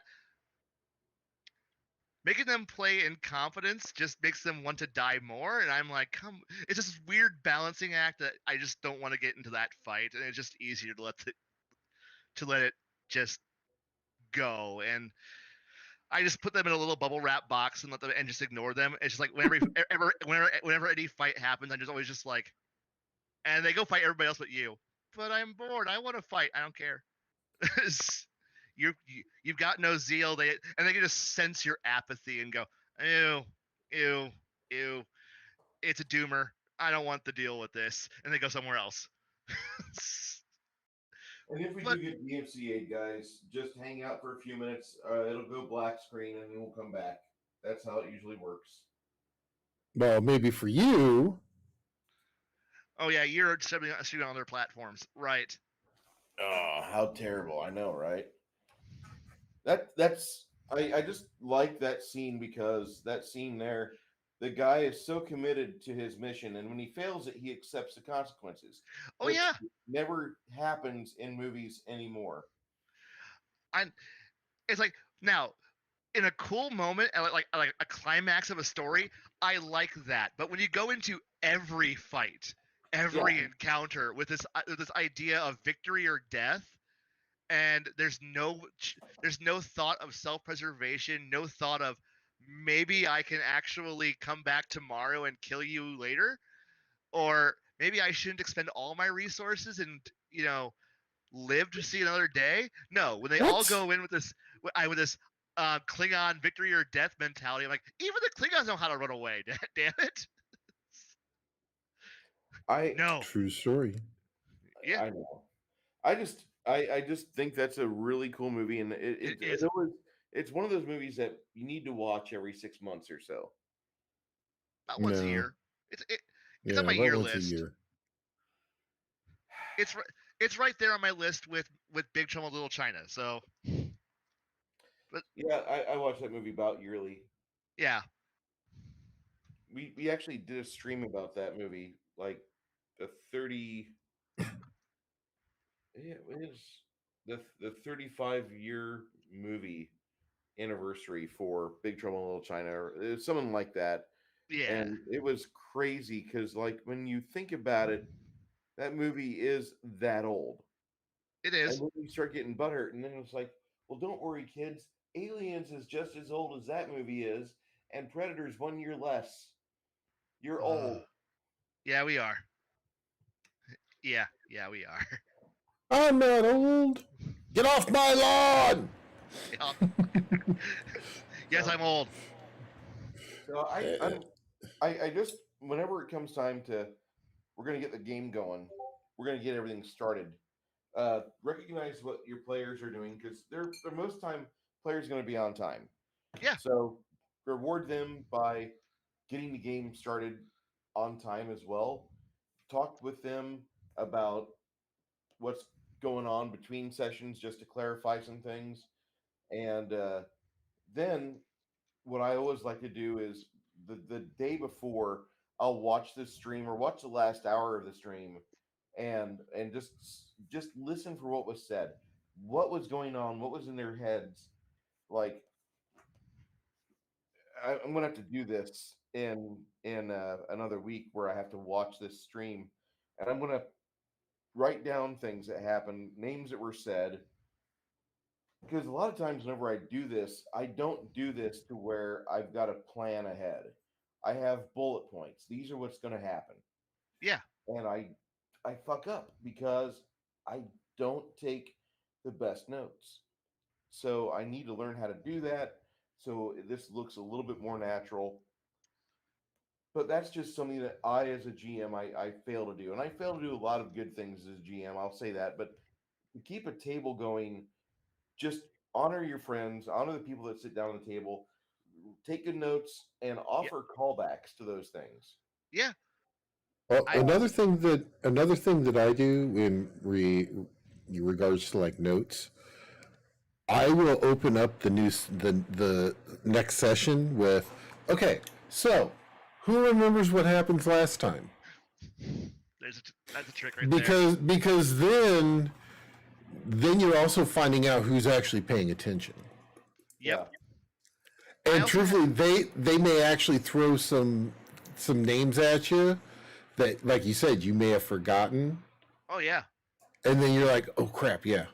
But the thing is But that also, it also helps you. and the thing is, those players who write the notes down, they're actually their notes are actually more useful to you than your own notes ever are going to be, because Yeah. they write down what they think is important. So you might have written down that, X, Y, and Z is important, but they wrote down A, B, and C, and suddenly you're like, well, and then you're like, okay, so if they lead off with we care about A, B, and C so much more, you're like, well, maybe I should just and behind the screen you're just sitting here reshuffling a little bit of notes and suddenly going, well, now this is important, and you just move X, Y, and Z. They're still important. They're still out there. They're still a dangling threat that's just sitting here inching over, but now you know what they care about, and it's important. And I have a benefit because I have on Skype. I know I still use Skype because I can't get everybody to go to Discord, but I in Skype and various other chat programs. Each campaign has its own chat room, and the players are all week long throwing details at each other, like asking questions, throwing details, posting silly memes and artwork, because it's a chat group. But this way, I can periodically check in, like, during a shift break and go, okay, this is what they're asking for. This is what they need to know. And then watching them quietly plan amongst themselves, and then go, GM, can I have a a point of clarification, please. And then I'm like, here you go. Here's your detail. And then they go back to all chatting amongst themselves. And then they'll come back. And then I find out that secretly, we've all decided that we're going to create our own secret chat away from you because you're the GM and we don't want you to know what we're planning. And I'm like, now now you're getting smart. You know I'm your friend, but I'm also your enemy. And You're a frenemy.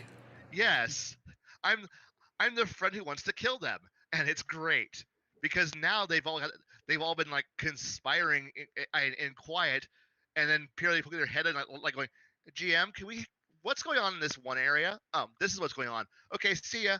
Whoop, and they're back out of screen, and I'm like, what are they planning? And then they come to the table with an actual plan that I don't know about ahead of time, so they can actually hit me. So since we're all playing on the same page, the same rule book, they know what I can do. I know what they can do, but now they get to surprise me on how they're going to implement it.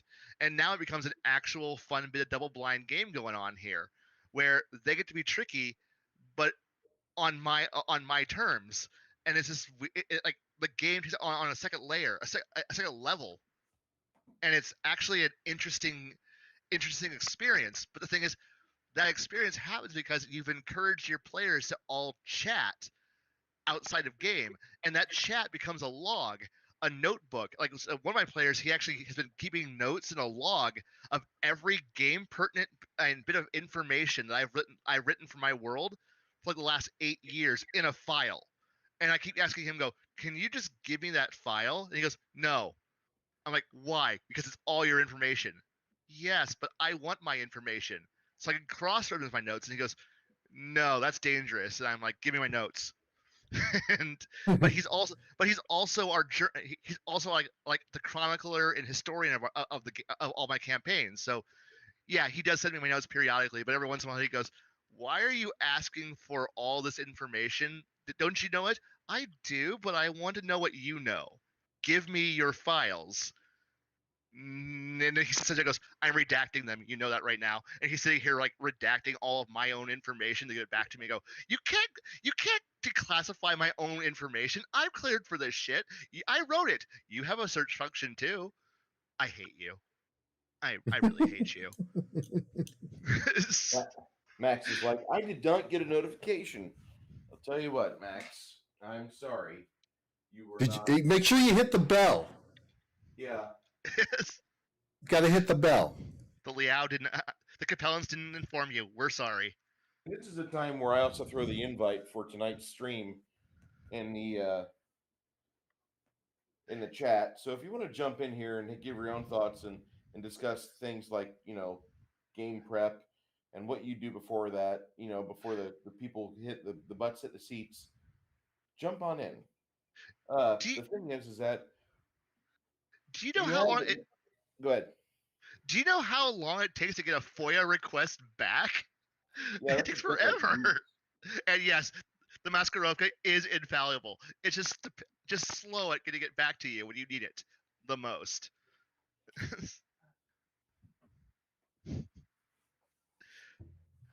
I need a Capella Confederation flag back there to replace the pirate flag, but I haven't been able to find one in the right size yet.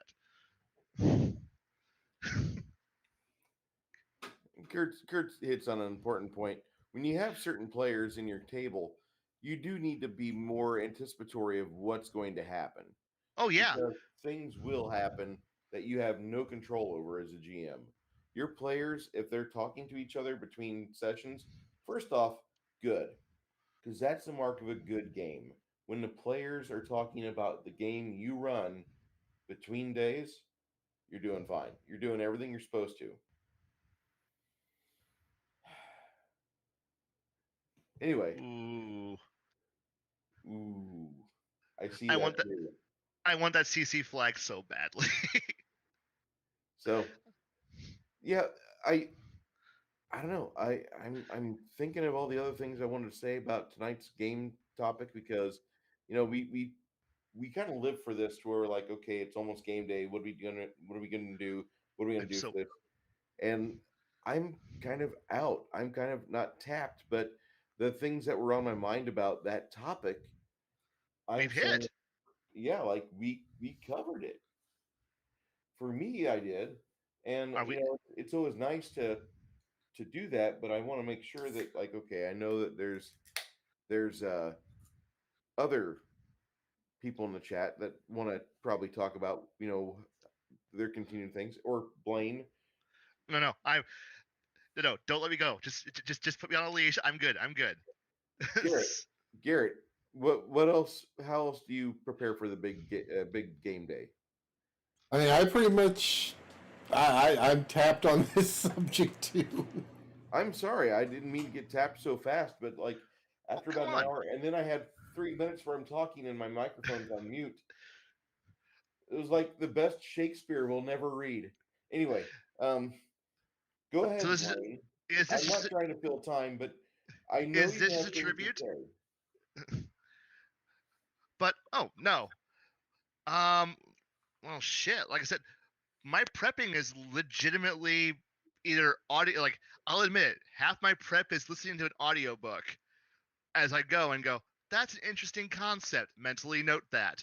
Find a new book series. That's an interesting concept. Mentally note that. And then when the players in their own little private chat go, this is what we're doing. I go, that sounds really close to X, Y, to this piece and this piece, and then it comes together. And now I'm going, well, now I have a new NPC to make. And then somewhere I start pulling up my character builder on my phone, and during my break time I'm sitting going, I'm going to build me an NPC. I'm going to build me another NPC and another NPC, and then I have more than I'm ever going to actually use. Or they go, we're going to go deal with the Duke of this land. And I'm like, I have no idea what that Duke is going to be like. then I just go wandering off and go, huh, and then go pull out, a field guide and go, well, this guy sounds pretty accurate. Now I have a personality for that guy. But the thing is that the only reason why I can do that is because I've read all these books. I know what I'm grabbing for. I know if I grab a history book, I'm going to pull open, some manual. I'm going to pull open a guide, a novel, something, and I'm just going to grab information. Like I'll pull open a notepad. It's got lists of names and personality quirks. I'm putting the prep work ahead of time so that way, because I will often be dead on my feet, brain dead, just not able to think and put two and two together because I just pulled another 10-hour shift and now I got to run for 5 more hours, and I'm just going to be like, I have no brain power. Please help. Caffeine can only go so far. But because I put all my prep work in during my few sane hours of rational thought, I can just go pull up my own notes and go, that sounds pretty good. And then they go, wow, this game's so well done. And I'm like, no, this game is being run by a madman, and and you're living only based on my absolute fickle whims. But if you think my game is actually well run, I'm doing a good job because remember, you never don't say the quiet things out loud, which I'm doing right now. This is a different environment. One, we're not your players. No, and I'm happy for that. And a few of them are like, "Can I have a link to your into this chat screen?" Like, no, because one, half of you are under 18, so therefore, no, cussing is not allowed for around you people. When some of you become able to drink with me, then I get to tell you all the fun stories. and there's a few of them who I keep going, hey, you want to go out for a drink? So I actually tell you what actually happened. And I feel the alumni are like, tempting, but we all have our own lives. I go, your loss. I would have bought the first round, asshole. But hey, I'm going to the bar. Fuck you. There's some really decent bars in the Heights. Is that the area around whereabouts you I'm still still out there. frequent? Yeah, I still frequent out there. But the thing is that I'm willing to drive anywhere in Peoria to drink. So yeah. therefore, It's not that big a city. It's a nice city. It's just not that big, which is okay. and we got way too many microbreweries now. So therefore, there's 100 flavors of bad beer to drink. And they even have a bar now where you basically you get a cup and you get this little chip thing, and you put the chip up to it and it measures the amount of beer that you actually get, and you're charged uh, by the ounce. No. No. Yeah. The beer Yeah. beer should only come in one size, pint, and that's about all you should deal with. Well, it is a pint glass, but you get charged by the ounce. Fuck them. No.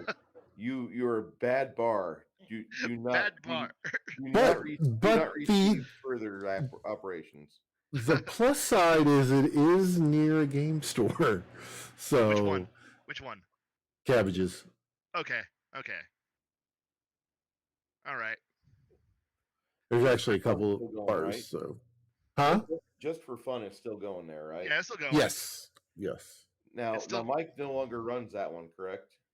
No, he still runs it, I think. Yeah. Okay. As far as I know. I was told he was out of the scene, but that makes me happy because he was a good game store owner. Sorry, chat. We're talking about Peoria, Illinois. His beard's gotten quite white now. It's more salt than pepper now.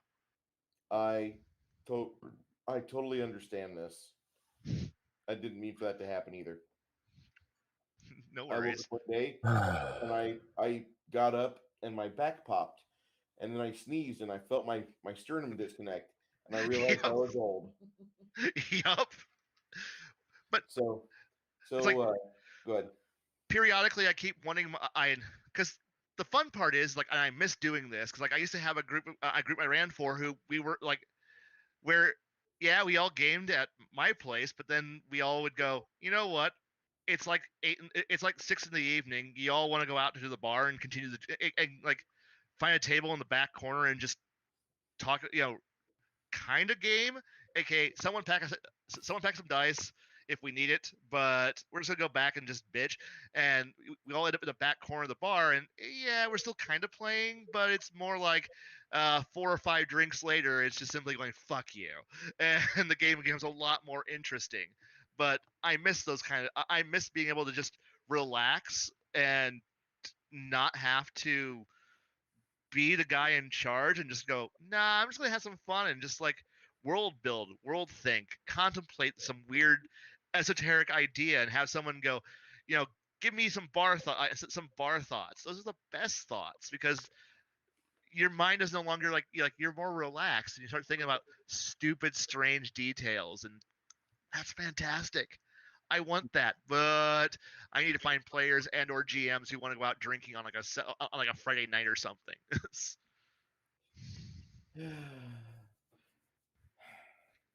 I miss going to the pub or the bar. I miss the game room on the square, and we would walk across the street and have a few or a couple or maybe just a shot, and then we'd walk back inside the game room. Yep. I miss that. Yes. Okay, game break, smoke break. Everybody has, the people that smoke would have a smoke. Then the people who, all right, well, you got like 4 minutes and then we're doing shots. And it's like, fuck. Smoke that cigarette as quick as you can, throw it away and run. You ought to be happy they don't make Aftershock anymore because that was my standard. Yeah, they do. They do? Oh, God, yes. I didn't realize Aftershock is still a thing. That was like nasty. Well, I mean, they call it like Fireball now, though, don't they? No. Okay, my bad. Okay, That's a ignore me. completely different thing. I Fireball is a cinnamon flavored whiskey. What was Aftershock's flavor? Death and butane, I think. Yeah, it was bad, and I used to drink that all the time, which I think I was suicidal alcoholic. But no, I liked it, and I don't know why. I got nothing for you, chat. I have no idea why I drank a lot of Aftershock. It put me down fast. I mean, truthfully, I think we've kind of beat this one to. This is a short one. This is a short one. I think we've beat this horse as bad as we can. I mean, unless anyone's got anything want to like throw in at us, just please. Yeah. Black Cross asks us, how do we plan for a magic die roller? Well, you look at that. Whenever somebody's having way too many good die rolls and like natural 20, natural 20, natural 20, and you're not able to actually physically view their character, you start playing it like UFO, XCOM UFO defense, where if you have too many successes, like you've tiered up into the next grouping of threats, but your character has not leveled up enough, so you are going to probably experience pain, and that's what you do. I have a solution to that one that I've kind of actually adopted. Go ahead. The thing is, again, because I've been grounded by having, rules lawyer actually being, teaching me how to actually game with rules, not just by whatever I feel like today, due to mental exhaustion. I tend to usually call them. I don't want to call them out for cheating because No, you if don't. somebody's like if their magic if their magic dice are just 1920 1920 1920, it's like I'm like, we're all friends here. You can like part of me laughed one day when I walked past one of my students who was doing that and I'm like, I didn't call you out during the game, but here's a tip fail some rolls every once in a while. Yeah. And he's like what? And I'm like, I'm not saying anything, but fail a roll every once in a while. You can't crit everything, my friend. Not everything. And he's like, what are you saying? If you're gonna cheat me, just make it more enjoyable. And he got the point right then because I didn't confront him in front of everybody else. I didn't say I'm going to throw you out of my game. But and the thing is that when I was talking to my cohort in crime about this guy potentially cheating and he was like, yeah, I know he is too. And they're like, so what are we going to do about it? And he's like, nothing.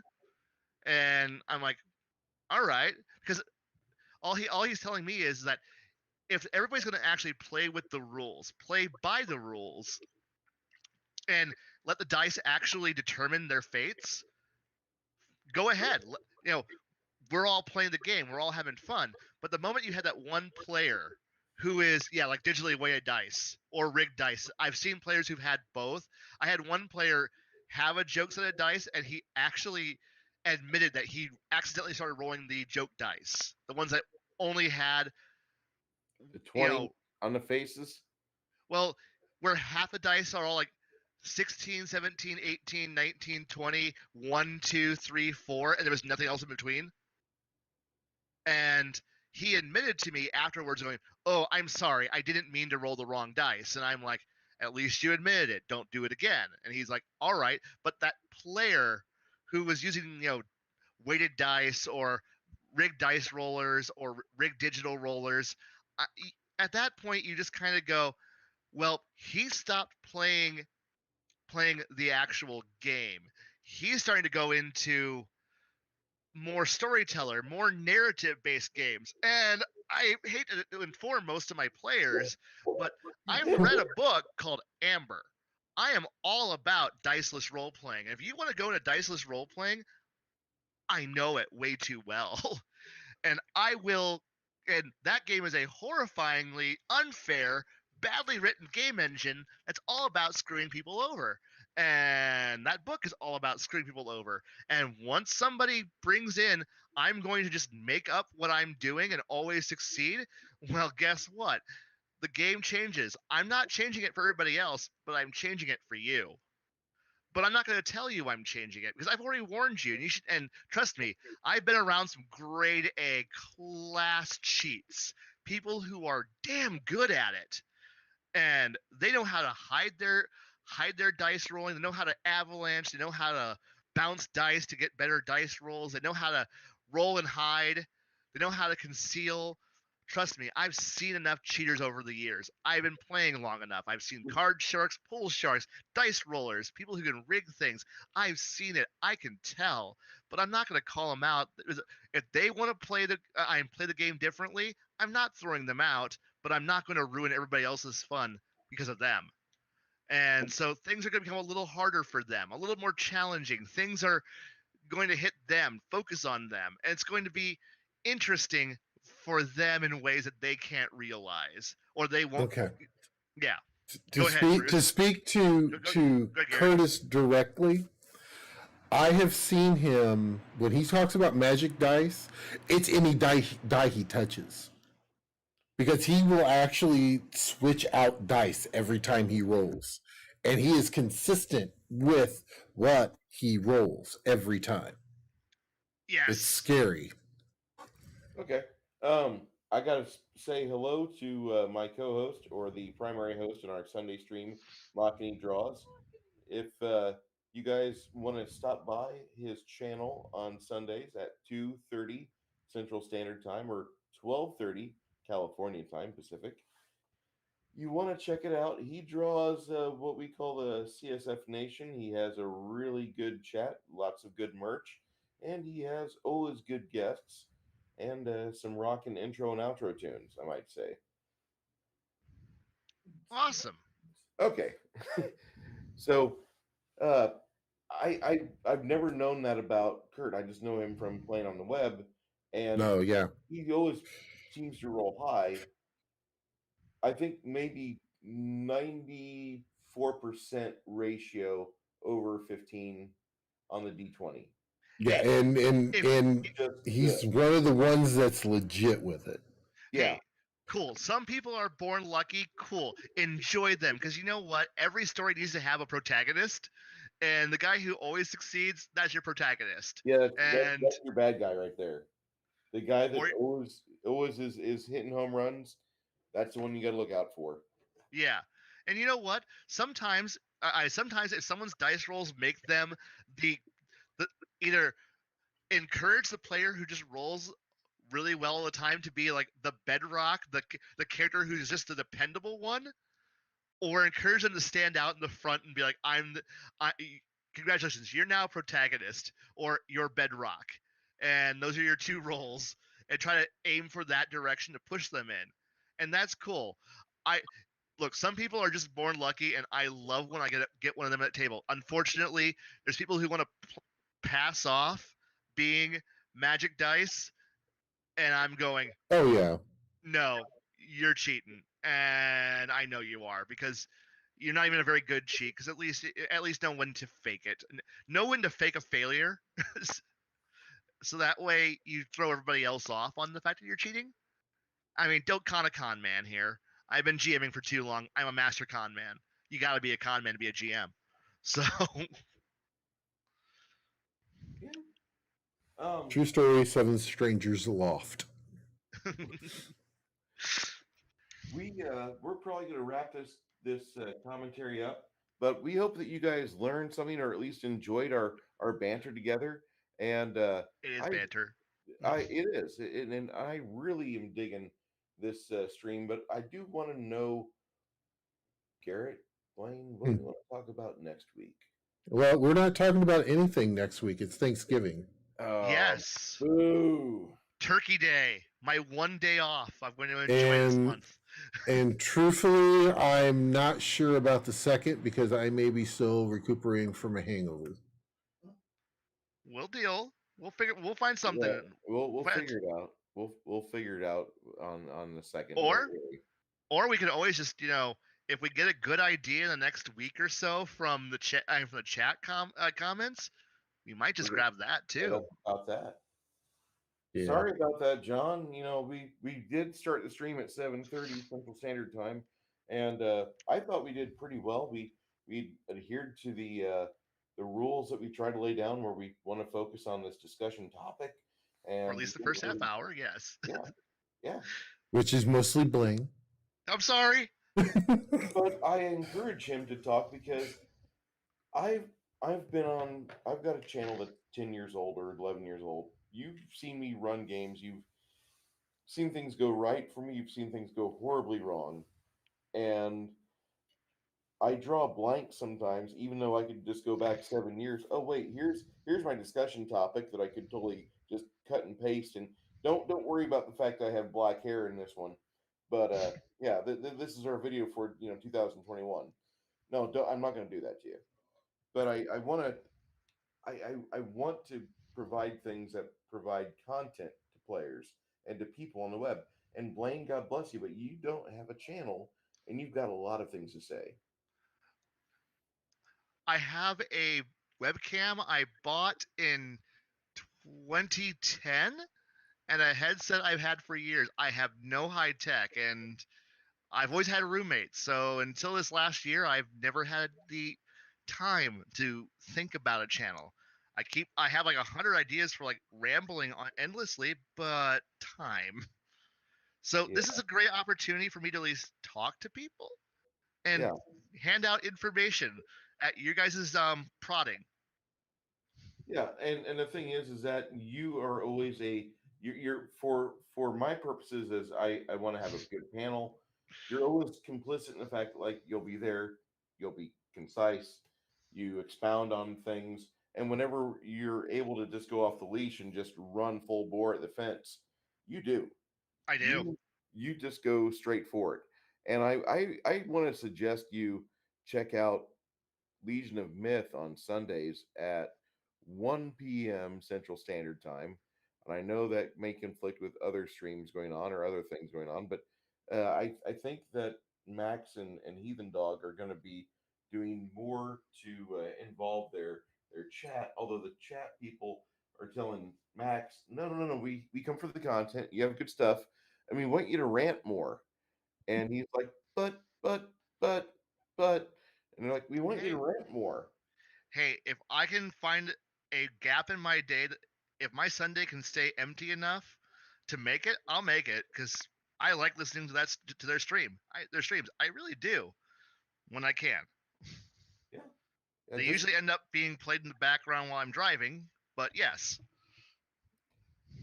They are a good pair. They're kind of like a, I don't want to get political here, but they're a Hannity and Combs for D&D gamers. And yeah, yeah, he's like ranting is tiring. It is very tiring. It's exhaustive, but well, until you get Aaron the pedantic in there, and then that just takes all his wind out of the sails. I love Aaron. Aaron is untested yet. No offense to Aaron, but he's still a young man, and I just think that as he levels up in life, he's going to get more and more experience behind him. I'm not trying to say anything negative. He's highly educated, and that is very apparent. But the boy just needs to go out and do something, you know. And once he does, you know, I think he's going to have some really good stories he can interpret into gaming for his groups. That's all I'm really saying. Oh my yes. Oh, if you ever get a chance, play with an investment banker. They are hilarious to play to actually game with. What? They are, and then one of my kids, he's an alumni now, but he has gone off and got an actual like he is in university to become an investment banker. I have watched him go from a cocky upstart, just weird young kid to now he's working on getting his bachelor's, and his attitude and perspective has changed so much, and I enjoy the growth and watching somebody who like I'm blue collar. I'll admit that. Some of my friends are academic. They're wonderful. Some of them are nerdy math engineers, and like they can build you a nuclear reactor in their sleep, or they can tell you how acoustics work, or they can tell you how an engine works. And they're just odd.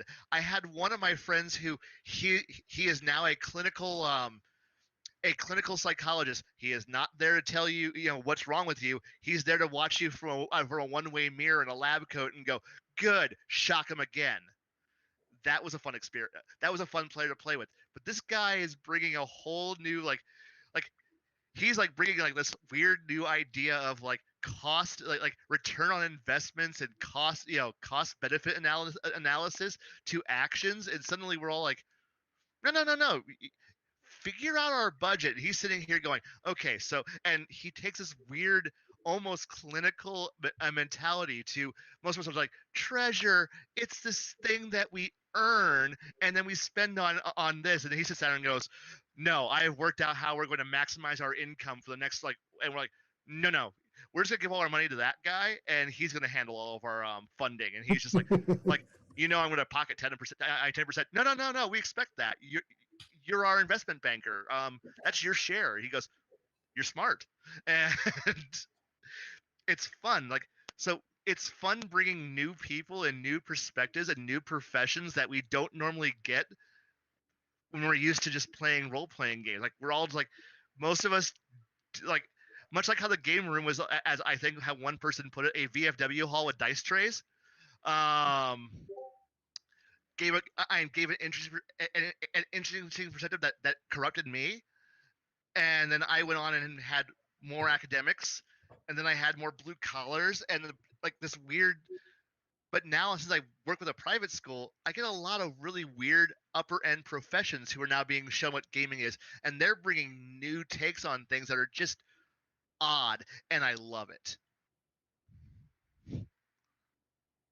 Yes, a statistician can be horrible, but when they're diabolical, it's great, and it's beautiful. I've seen what lawyers can do now at gaming tables, and I'm just like, you're a different kind of evil, and I like it.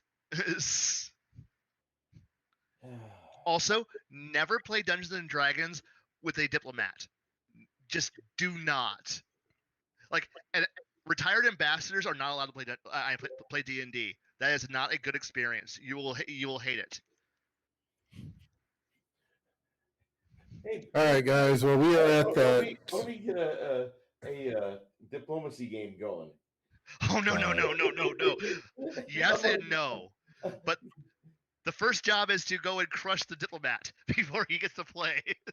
Okay, Garrett, you want to wrap her up here? Yeah, because we're at that 2 hour mark. I think, like I said, I think we pretty much beat the horse to death. And if you'll do me a favor and take us out on some words of wisdom, and then I will cut tonight's stream and bid everyone good night. And go ahead, Garrett. No, I did it last time. It's Blaine's turn. Well, I don't have any wisdom. Haven't you listened to me the last 2 hours? There's no wisdom here. I forgot that's your dump stat. Damn it. Yes. Okay. Charisma and intellect. Those are my good stats. Dump is wisdom. I mean, guys, if you've got any questions, you can definitely feel free to, ask questions in the comments. You can, if you have enjoyed the stream tonight, regardless if you're watching mine or Bruce's, if on the ye old YouTube, go ahead and hit the like, and you can either hit that subscribe or that share. We definitely appreciate it, and definitely on Twitch, if you drop a follow, that is also greatly appreciated. We definitely appreciate. One thing that this is how I normally close my streams, and I think that it's, especially with Thanksgiving coming up, we're kind of giving thanks to those of you that have come and listen to Blaine rant for 2 hours, and that we have unleashed this on you. But I'm not sorry, but I'm sorry. And I actually got this from another good friend of mine who is from New Zealand. I'm gonna give you the full blown one here. So, time is a very finite resource, and you folks tonight have made the choice to give up a little bit of that time to hear three guys talk about how to set up a game. And we definitely do appreciate you guys, taking the time to come and support us, to listen to our craziness. And, we definitely do appreciate each and every one of you for stopping in, for saying hi. We definitely appreciate it. So we will be back in 2 weeks. Lord willing, and the creek don't rise. But yeah, we will definitely be back in 2 weeks. We hope that everyone has a very safe and happy holiday for Thanksgiving here in the U.S. And we will catch you next week, in 2 weeks.